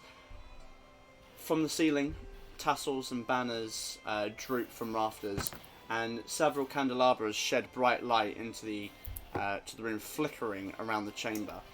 There are small alcoves and doors along the wall, but you can see that similar dressed guards are guarding each of them. In front of you, on this throne and on the seats around, you see a few individuals. First, you see two on either of these seats on the ground. You see one that seems to be in like a full military form, heavy plate armor, with a helmet that seems to have been like pulled backwards. It's a rough-skinned individual. He looks like he's probably in his 60s, perhaps. Who kind of stands there, sits there even, and looks at you with almost a scowl. On the opposite side, on the chair on the ground, is another elderly-looking man. He's got thinning white hair, though it is well groomed and braided. He sits in just a simple blue robe, and just observes you enter. You can see he kind of mutters to himself slightly. On the main thrones themselves is the individual you would know as the Queen, who is sat there in a long red dress and a small stunted platinum crown. And then the man of the hour, the most important individual in this room, King Owen II O'Moray, who is extremely well groomed, with slicked short brunette hair, shaved at the sides, with this moustache and goatee, who sits in heavy furs, red and gold. He has jewellery across his fingers, down his neck. He is an embodiment of wealth and gaudiness. But there is another person stood to his right, on the kind of risen platform of gold itself, is a middle-aged looking woman in a long purple dress, black hair kind of like braided up into like a bun at the top. She stands there and gives you a curious look, but doesn't do anything. But she's stood on his right hand side. Do I recognise any of them? Any of the people winning? Okay. So you don't recognise the two on either side, but you could recognise what their positions are. The one on the left, as you're looking at the thrones, the one on the left on the ground in the armour is likely some kind of military commander, probably a general. And on the right is probably a statesman or advisor for the city itself and for civil problems. Obviously, you've got the Queen and the King, and to his right, the woman you believe to be a sister, a member of the Sisterhood of the Oracle, one of the people that act as advisors, and you know that the King has one. So, as you step forward, this very overwhelming space ahead of you,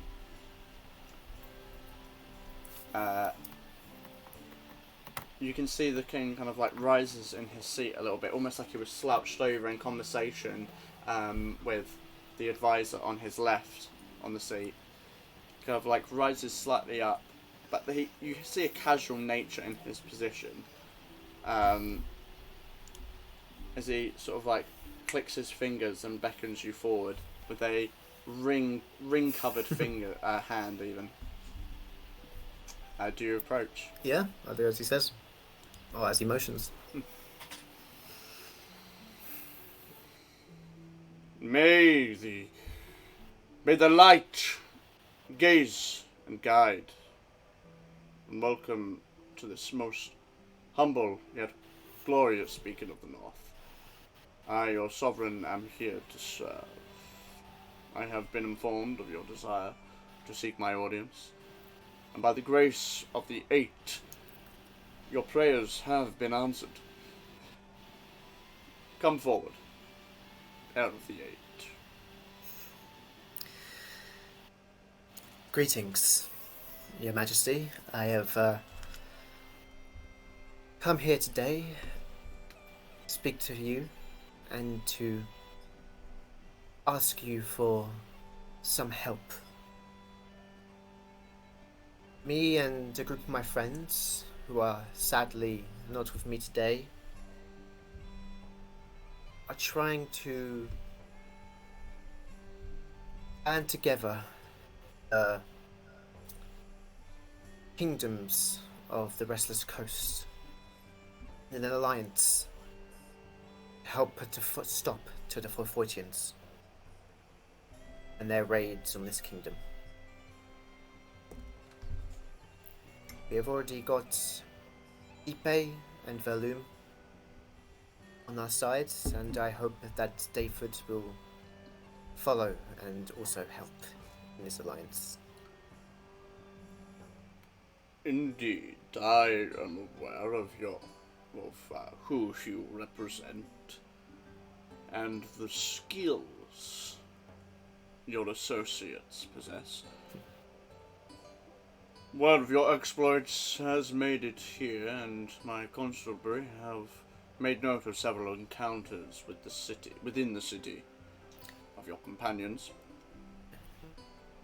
We both know, heir of the Eight, that your coming here and seeking of an audience has very little to do with the Forfoitians. Ah, so you know about the other danger, that is. I have been told of the tales of this danger, yes. The Illifids. Is that what you call them? Yes, that's the name that we've been given to call them. They are a strange and otherworldly creature. We have reason to believe that they are amassing an underground army to come up and take over the Restless Coast. They are strong, formidable, and, well, they have the power to turn those with a weak will against the very men that they serve. And I have seen this happen firsthand, and it is very much disturbing. And I believe that the only way that we can defeat them is by having at least the Restless Coast together to help put a stop to their rise. Is that so? That is so.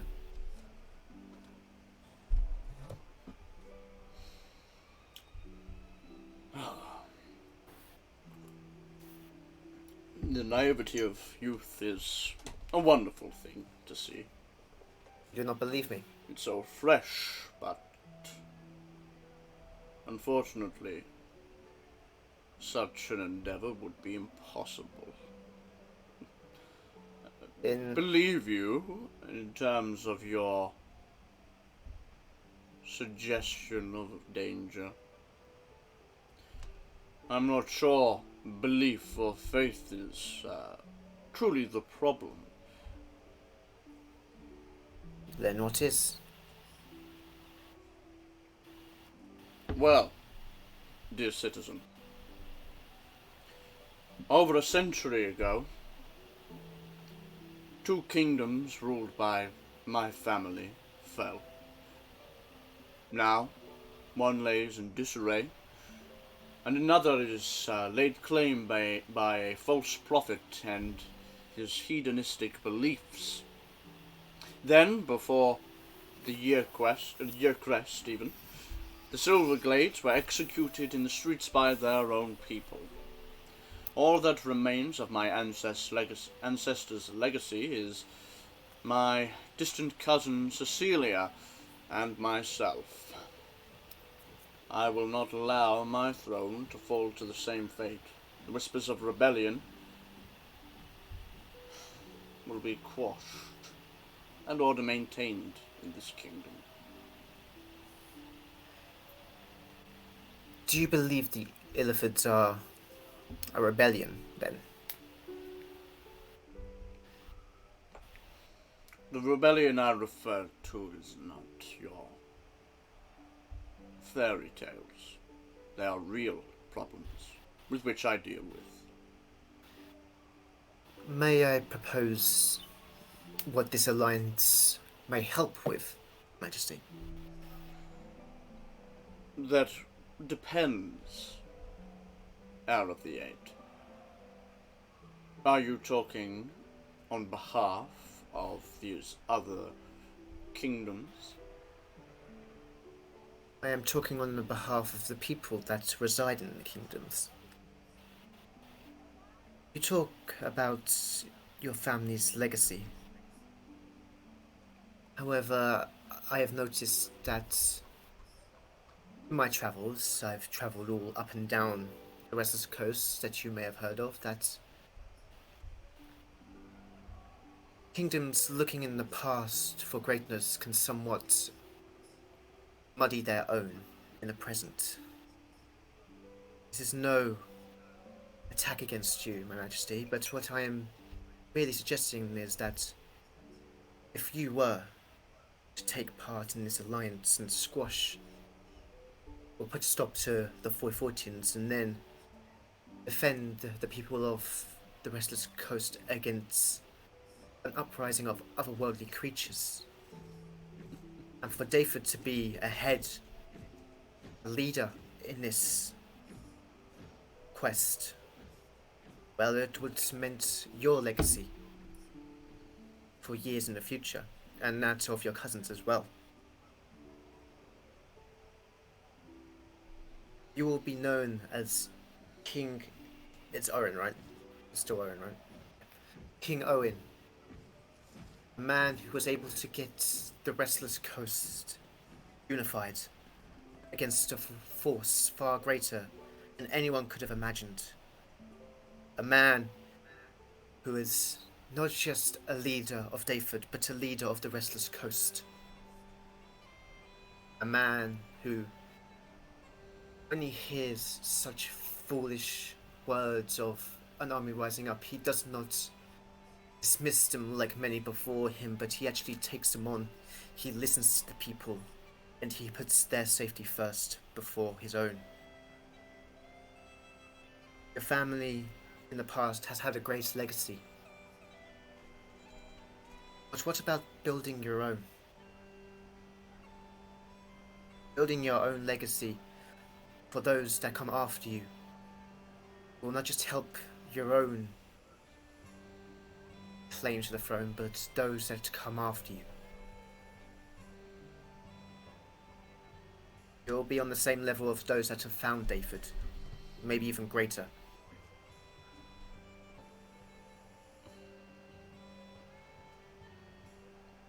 Those are colourful words and paint a beautiful picture. They can be reality, not just a picture.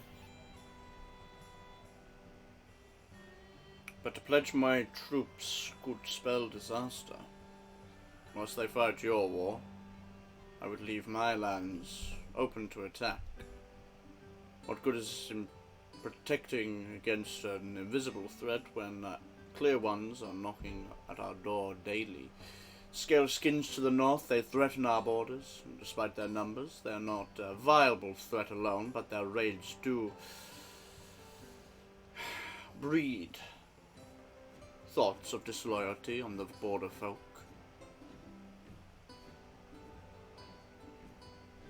What if I were to help put a stop to scaleskins? They're part of the Restless Coast as much as you and I. What if we put them on board as part of the Alliance? An alliance with the tribes to the north? That seems rather below our kingdoms. I'm not sure they would know what an alliance is. I have travelled and met many, well, I've travelled with one and have met many of the scaleskins, and I can say that they are not just mindless raiders. No, far from it. I recognize the intelligence and sovereignty of our scaleskin brothers. Would it not... But those that reject our teachings and civilization that continue to pester the borders to the north are a different breed entirely. But what if I'm able to put a stop to the raids? Yes, you have scaleskin brethren in the kingdom, in the restless coast. But many years ago, wasn't it your ancestors that were able to make an alliance with them? And that is the very reason Dyfed was able to expand as much as it did. If you did this, you would not only match the prestige of your ancestors that found this land, but if you are able to make and withstand the alliance, or have an alliance with them and withstand this threat of Foyfort and an invisible threat with them, you will not just show to the kingdoms, but also to the Scaleskins that you are a king that can be trusted, and that your advances on their land are not just malicious, but to in fact protect them. But what needs to happen is that they need to learn to trust this kingdom. This kingdom, if it wants to expand, will need their word to do it without bloodshed.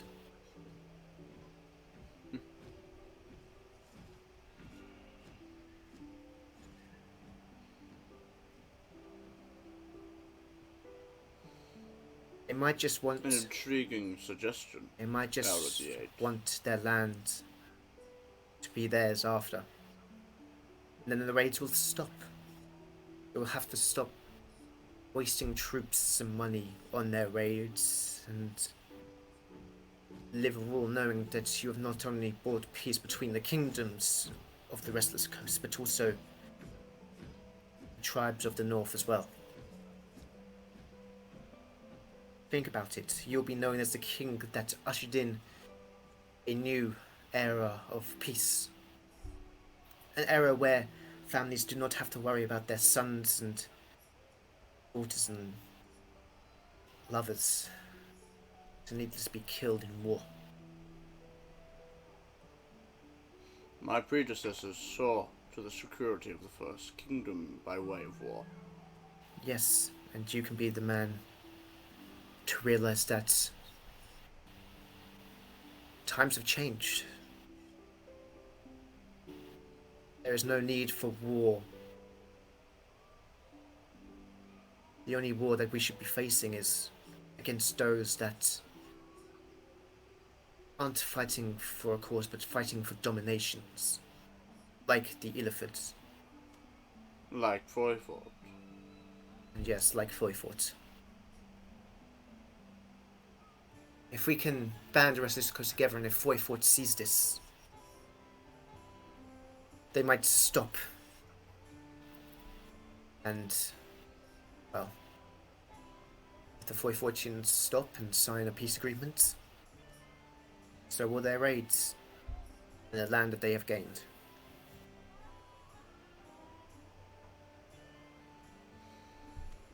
You have a way with words.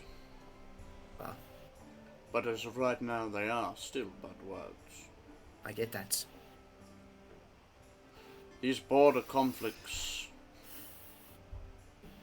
I'm told that it is not driven by desires to maintain land. Our northern borders have not changed in over 20 years. What is it done by?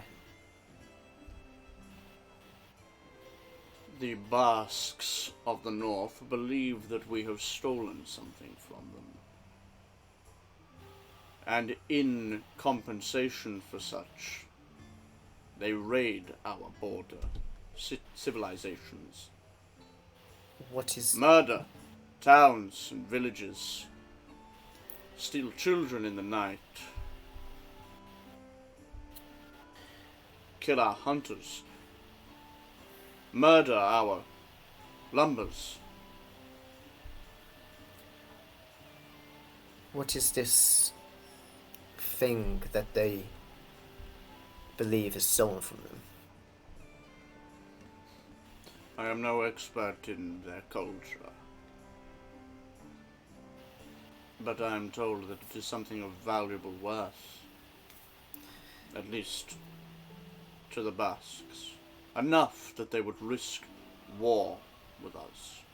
I get that. And what do you say if I, at Axton, take it by the honor of my name, were to meet up once again with our traveling companions, go into the skeleton territory, find out what has been stolen, and if it is an item retrievable, broker a deal that if we get it back for them, it will not only stop the raids on our borders, but also potentially help us in our cause against Boyfort and this invisible threat. This will mean, yes, in the future you might have to battle alongside them, but I can tell you, and you will know this more than anyone, having a friend on either side of your kingdom is much better than having an enemy. The Scaleskins are not the only ones that we are trying to stop raids, but we're also trying to broker a deal, you probably know this, with Drakenloft Isles. The Isles. Yes, I've heard that reaction many a times. You expect me to believe that you are brokering a diplomatic deal with a country whose entire premise is raiding, murder, and pillage? Yes, some people will find that ridiculous, but also the thought of the entire Restless Coast being unified against a force was once ridiculous. And yet 6 months later, we've got both Deep Bay and the kingdom below us on board. We know going in there and talking about diplomacy will not work. We have a plan against that, and I can guarantee you we'll also have a deal in place that would stop the raids against Dyfed and the kingdoms of the coast. I need you to make me a wisdom saving throw. Oh fuck, okay.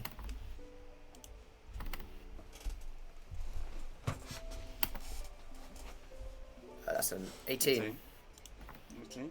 Okay. Let me just check. Okay, yeah, that is enough. Can I tell what was trying to happen to me? Let me check. Let me Okay. double check this real quick.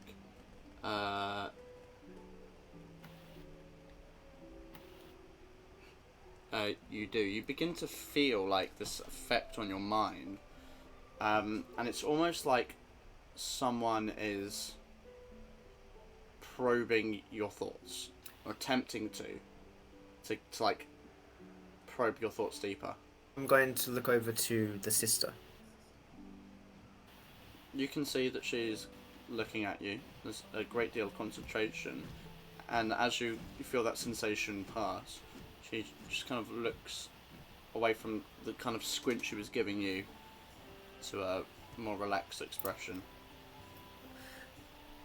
But I also gathered that it's not just your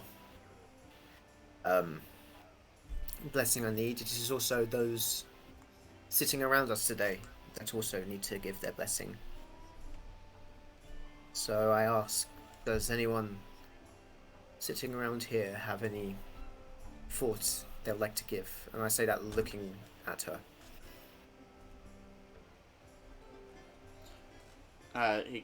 The king notices your look and turns his head. Lady Dyfed, do you have something to add? She kind of bows her head to the king.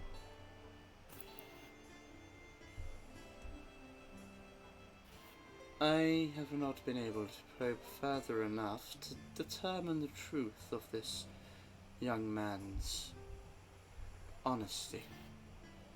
If you would permit it, my liege, I would use an ability to tell the truth. To tell if what he says is true. Of course, Sir Val. Whatever it is that you believe is necessary. If you want to probe into my mind, all you need to do is ask. I will... Sometimes the thoughts can change when one knows that thoughts are being read. Do you understand my discretion? Yes, I understand it, but I also... You understand me trying to push against it as well, not knowing who it might be. Of course. Though many are not quite as resilient as you are. Well, I am going to be heir to the 8. I need to be resilient if I am to do that, and also fight against those that can also take over your mind as well. As so you say. That's... She begins to step down off the the platform and walk towards you. I just stand there relaxed, allowing her to do what she wants. Alright. So you watch her and you can see like there's a kind of glow that can I sort of almost shifts her hair a little bit. do an insight check to see if there's any malicious intent in what she's doing? Sure, go right ahead. Absolutely. Insight. Another 18. 18, okay. So you try to judge if there's anything malicious going on. You don't believe so. It would be dangerous to go against the word of the king. Oh yeah, obviously. Right in front of him. But yeah, she seems, as far as you could tell, genuine about her intentions here. Though if she was lying, you kind of get the impression she might be fairly good at it. What is... But she kind of steps down. You can see the kind of glow beginning to happen. She begins to go through the process of casting something. What is this that you plan to do? Is it like Zone of Truth? I suppose that is a word you could use to describe this. And she is casting the Zone of Truth. Are you openly kind of not? Alright. So you feel that the magic take over you as this sort of space is taken on. She steps back a little bit and kind of remains on the bottom just to put that zone out there. Your liege? And she gestures towards you. Thank you, Zafel. Heir of the 8. Is what you say about this unseen threat the thought true? It is. I have done battle with them.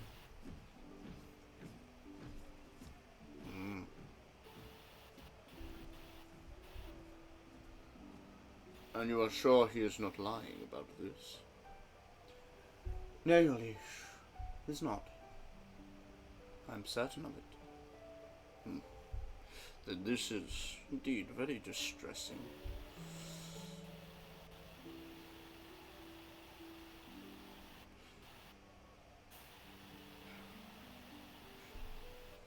This alliance, to your knowledge, is it being used as a means to control our kingdom? Not to my knowledge, no. Both kingdoms obviously do want something out of it, but then they're more trade routes and security about the future. Interesting.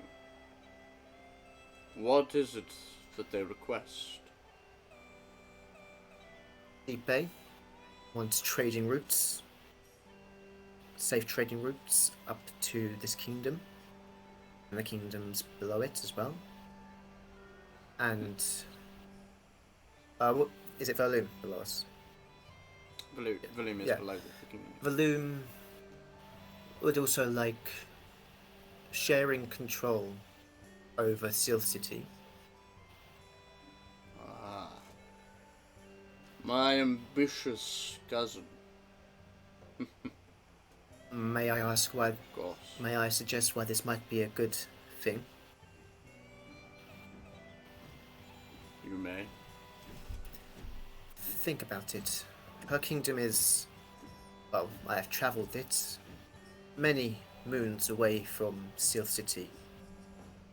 Her having to control that kingdom as much as her own will, well, it will make sure that her kingdom stretched and, well, her power may be stretched quite thin, meaning that she will not have any ambitions of expanding further.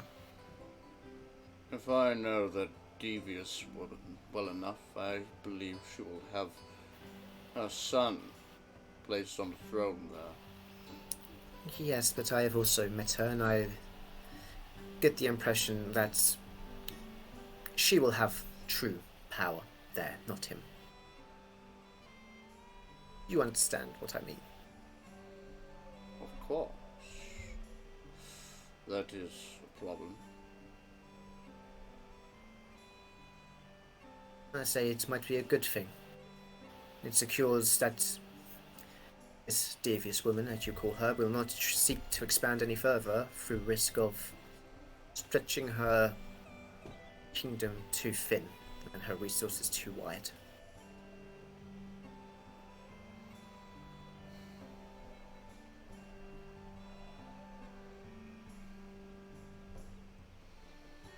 And of the disputes, the raids on the border, your suggestion that you would ally yourselves with us in assisting with that problem. These words are true? I will do my best to put a stop to these raids, yes.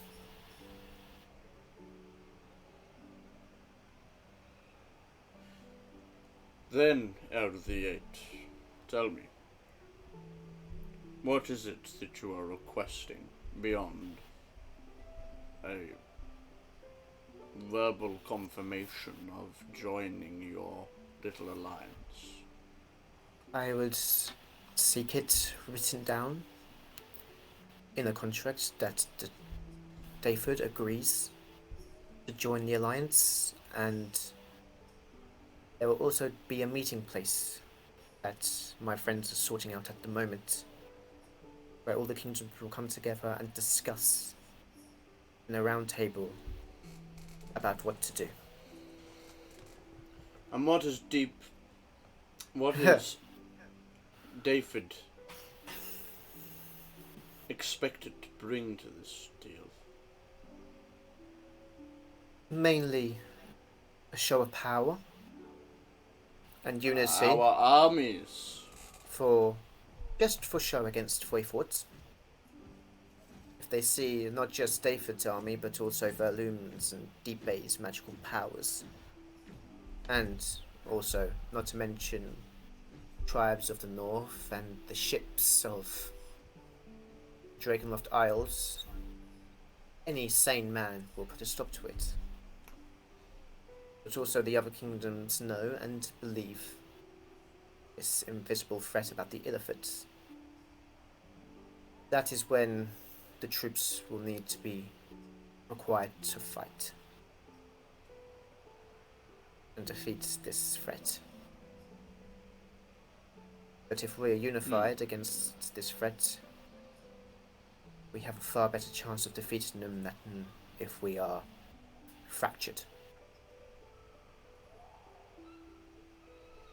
And what if I say that our kingdom can fend for itself, as we have done for generation after generation after generation? I will say that it is those old forts and securities that bring down strong kingdoms. And also that you'll be missing out on a massive chance to cement your legacy and the legacy of the Beacon of the North for many millenniums to come.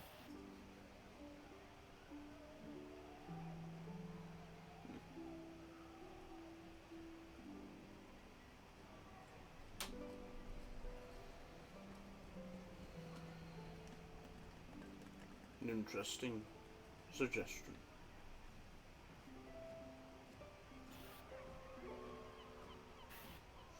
I will, of course, have to discuss this with my advisors and my council itself.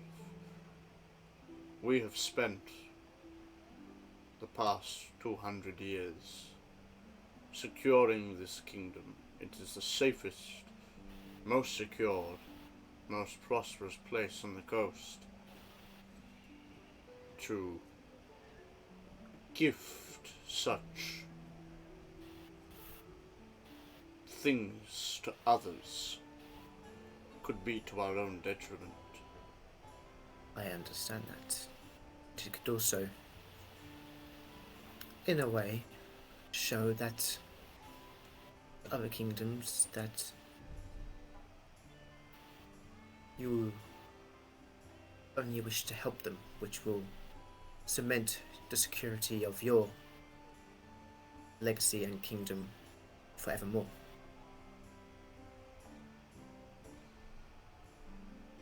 I will consider your request here this day.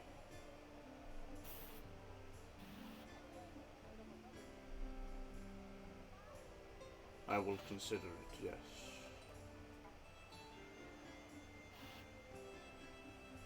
But I want a place to start this dialogue.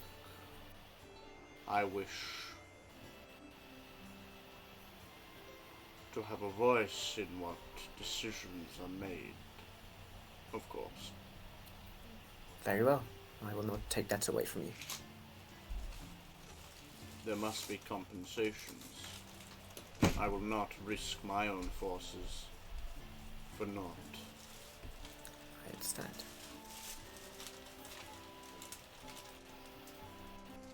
Do you have anything else you wish to put before me?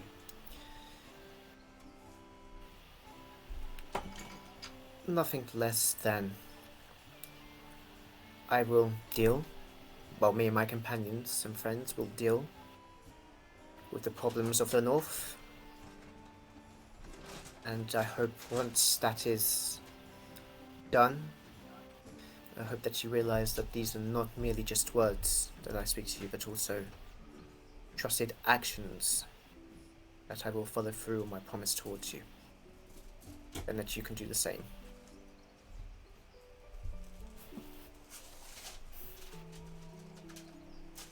Very well.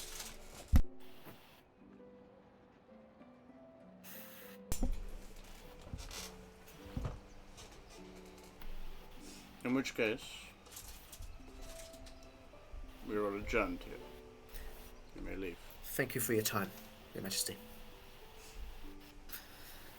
And I'll to each and every one give a little knowing, well, not a knowing, but like a little look to her sister.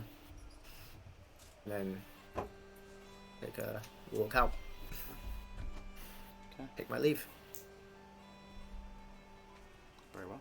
You head back out, down towards the door that led into this hall here, and into the hallway beyond.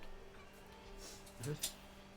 Unless you restrict otherwise, you are guided through that hallway and out into the courtyard, and once again into the city itself, as at this point night has taken full effect. The sky is dark.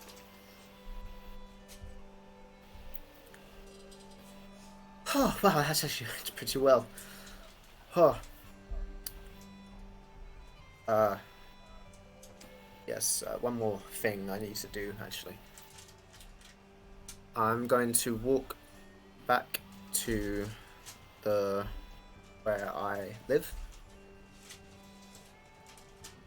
Okay.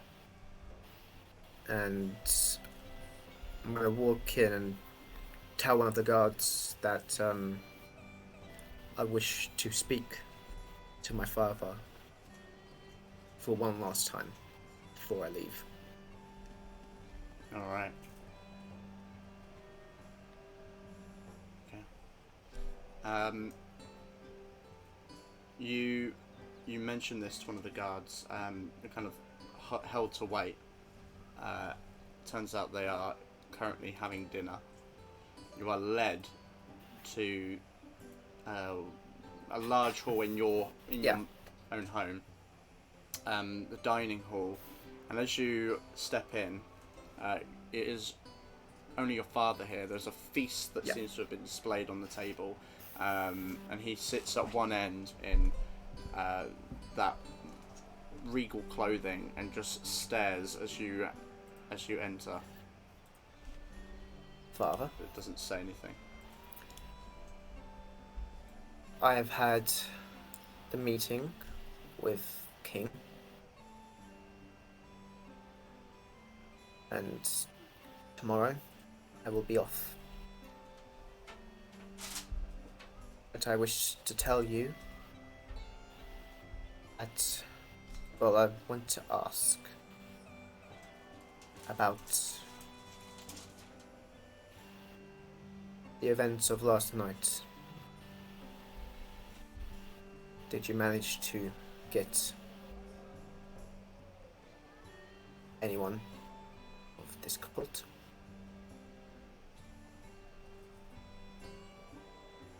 There is a long pause as he just drills his eyes into yours. That information is for the Axtons only. I've made my decision.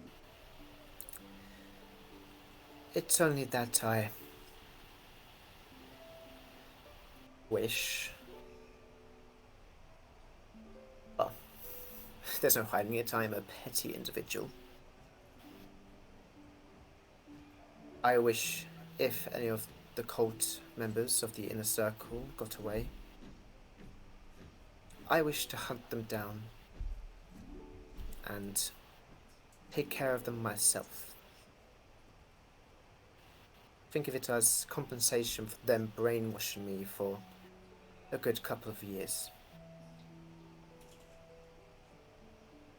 My only ask is that if you did not get any of these members, that I request to know who, so I can begin to hunt them down. And afterwards, saying by your words, I will happily, if you so wish, denounce my name and my title. You will not have to do that. I take it you have already done that, then. As of this moment, your name is stripped, and your privileges of being a member of our family are no longer valid. You are dishonored and disgraced. You have destroyed this family's name, and you are lucky that you are walking away with exile. You will leave this city.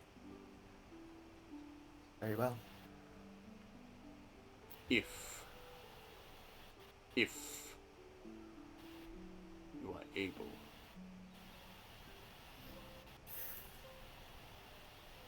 to eradicate this group that has seeded destruction not only in our city, but in this family, then you will gain your honor.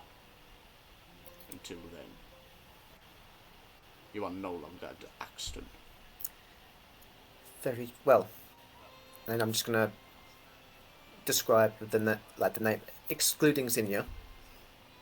Like, describe the inner circles, who they are and what they look like, and ask if they caught any of them.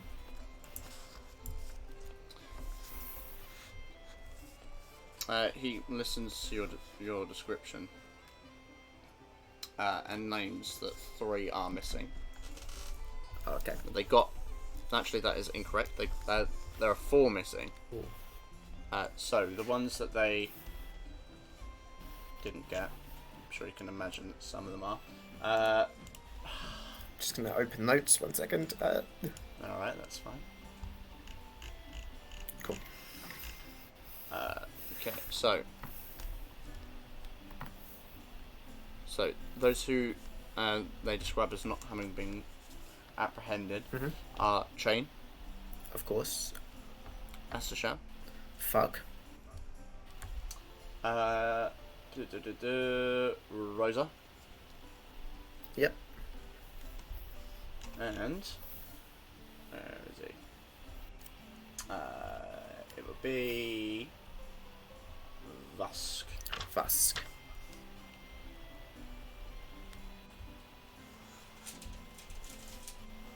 If it stops auto-correcting that'd be great. There we go. Cool. Very well. I will happily hunt these people down.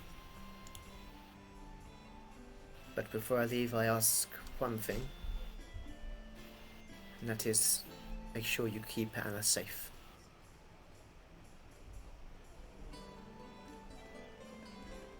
And if he doesn't reply, I'm just gonna bow my head and walk out. As you get to the door, as you turn the handle and begin to walk out, you say you're leaving tomorrow. Yes, I am leaving as of tomorrow. You will not need to see my face. I'm surprised you've not decided to leave tonight. It seems that your companions returned to the city. The watch, as I have been informed, saw them leave south. Huh, well, I have, not been in contact with them throughout this journey.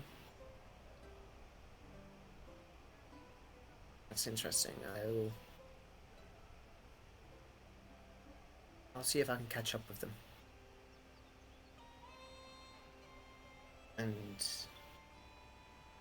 hopefully I will return when no member of this cult is alive. See that you don't. That I don't return, Yes. even after I kill all the cult members. I think you know what I meant. Don't play games with me, boy. Sorry. Just for that. Until next time. No. Walk out. Alright. And as I leave, Door behind you. I'm gonna look up to Anna's window. It is wide open. I'm going to go to the inn that I stayed in on the first night. Alright. Obviously, pay for a room for the night, and then write a letter to each and every one of my friends of like Otto, Rosa, Daisy, and all of them. Just write a message being like, "This is Alister. I'm leaving on this date. Yada yada. Sorry that I could not tell you in person, but I hope to meet you again. This time for longer. Love, Alister." Alright, Right. you write those letters out Then- as you spend the night in the inn. And this is the inn that you were in before, Yes. correct? Yes. The inn. Alright, so that'll be we stayed 5 at. silver pieces for the night because you gave the key back. Yep. Let me just take You that. sit by the fireplace with the desk, writing out these letters over the period of the night. Is there anything else you'd like to do? Not at the moment. I'll do something tomorrow, just as I'm leaving. Okay. That's about it. Alright, so after the letters have been written, a small pile on this desk, you take your armour and necessary clothing off, get into bed and find yourself wafting into a comfortable sleep. Certainly better than what you woke up with this morning. The hangover still lingering into the evening, but morning does come. As you awake, your head feeling nice and light this morning. What would you like to do? First of all, go to the new Dove house and hand out the letters. Okay, I'm gonna say for the sake of expediency here, if you give in, I mean these are all to people in the city, right? Yeah, just Okay, so I mean it's in a city, so we'll say like 5 silver. cool. No worries. They can go straight away. They don't need to wait until I come back and give permission. And then, as I go and leave city, as I leave Dyfed, I'm going to use spell sending and send a message to Storm, or stings like Storm. God. Uh-huh. Be like, Storm, this is Alister. I have completed my mission in Dyfed, and the king will very much accept our request for an alliance. Oh my god, I've just realised something amazing. And then after that, I just as you send the message, I haven't finished it. It yet. doesn't send. It doesn't deliver. He's not dead, is he? What the fuck? It doesn't deliver. I'd say that you kind of recognise that it doesn't deliver. Actually, this might be. Let me double check this. Actually, it might be a percentage thing, but it might actually be a percentage thing. If it's like if they're in another plane, there's a 5% chance that it doesn't do it. Oh, it's 5%. Okay, sometimes I get a little bit excited. Yeah, the rest of the messages on the condition that we complete a task for him. I think that's like 23 words. So yeah, basically just Alright, tell him roll job for is it done before- and we have a task for him. Okay. Here we go. This end. Okay. Which one's the? Okay. Guess that technically sends. Okay. Okay. All right. Can I tell if it sends? So, just thinking this through for a moment. So, Wait, what fucking plane are they in? What the fuck? just so you know that the lamp counts as another plane of existence. Oh, for It's a demi fuck's plane. sake. Oh, as if they're in a fucking lamp. Okay. So that would have been at this time.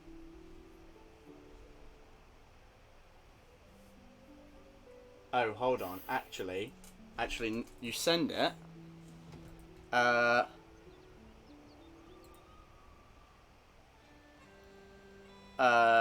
you get this back.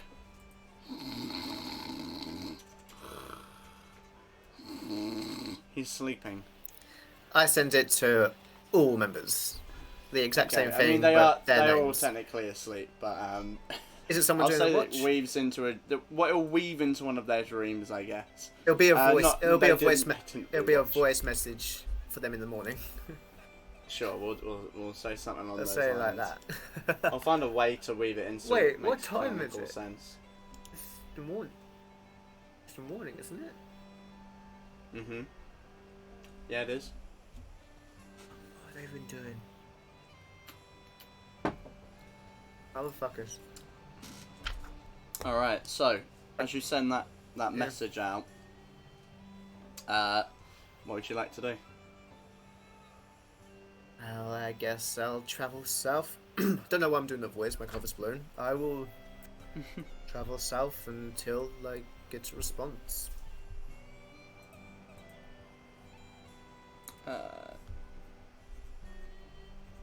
Okay.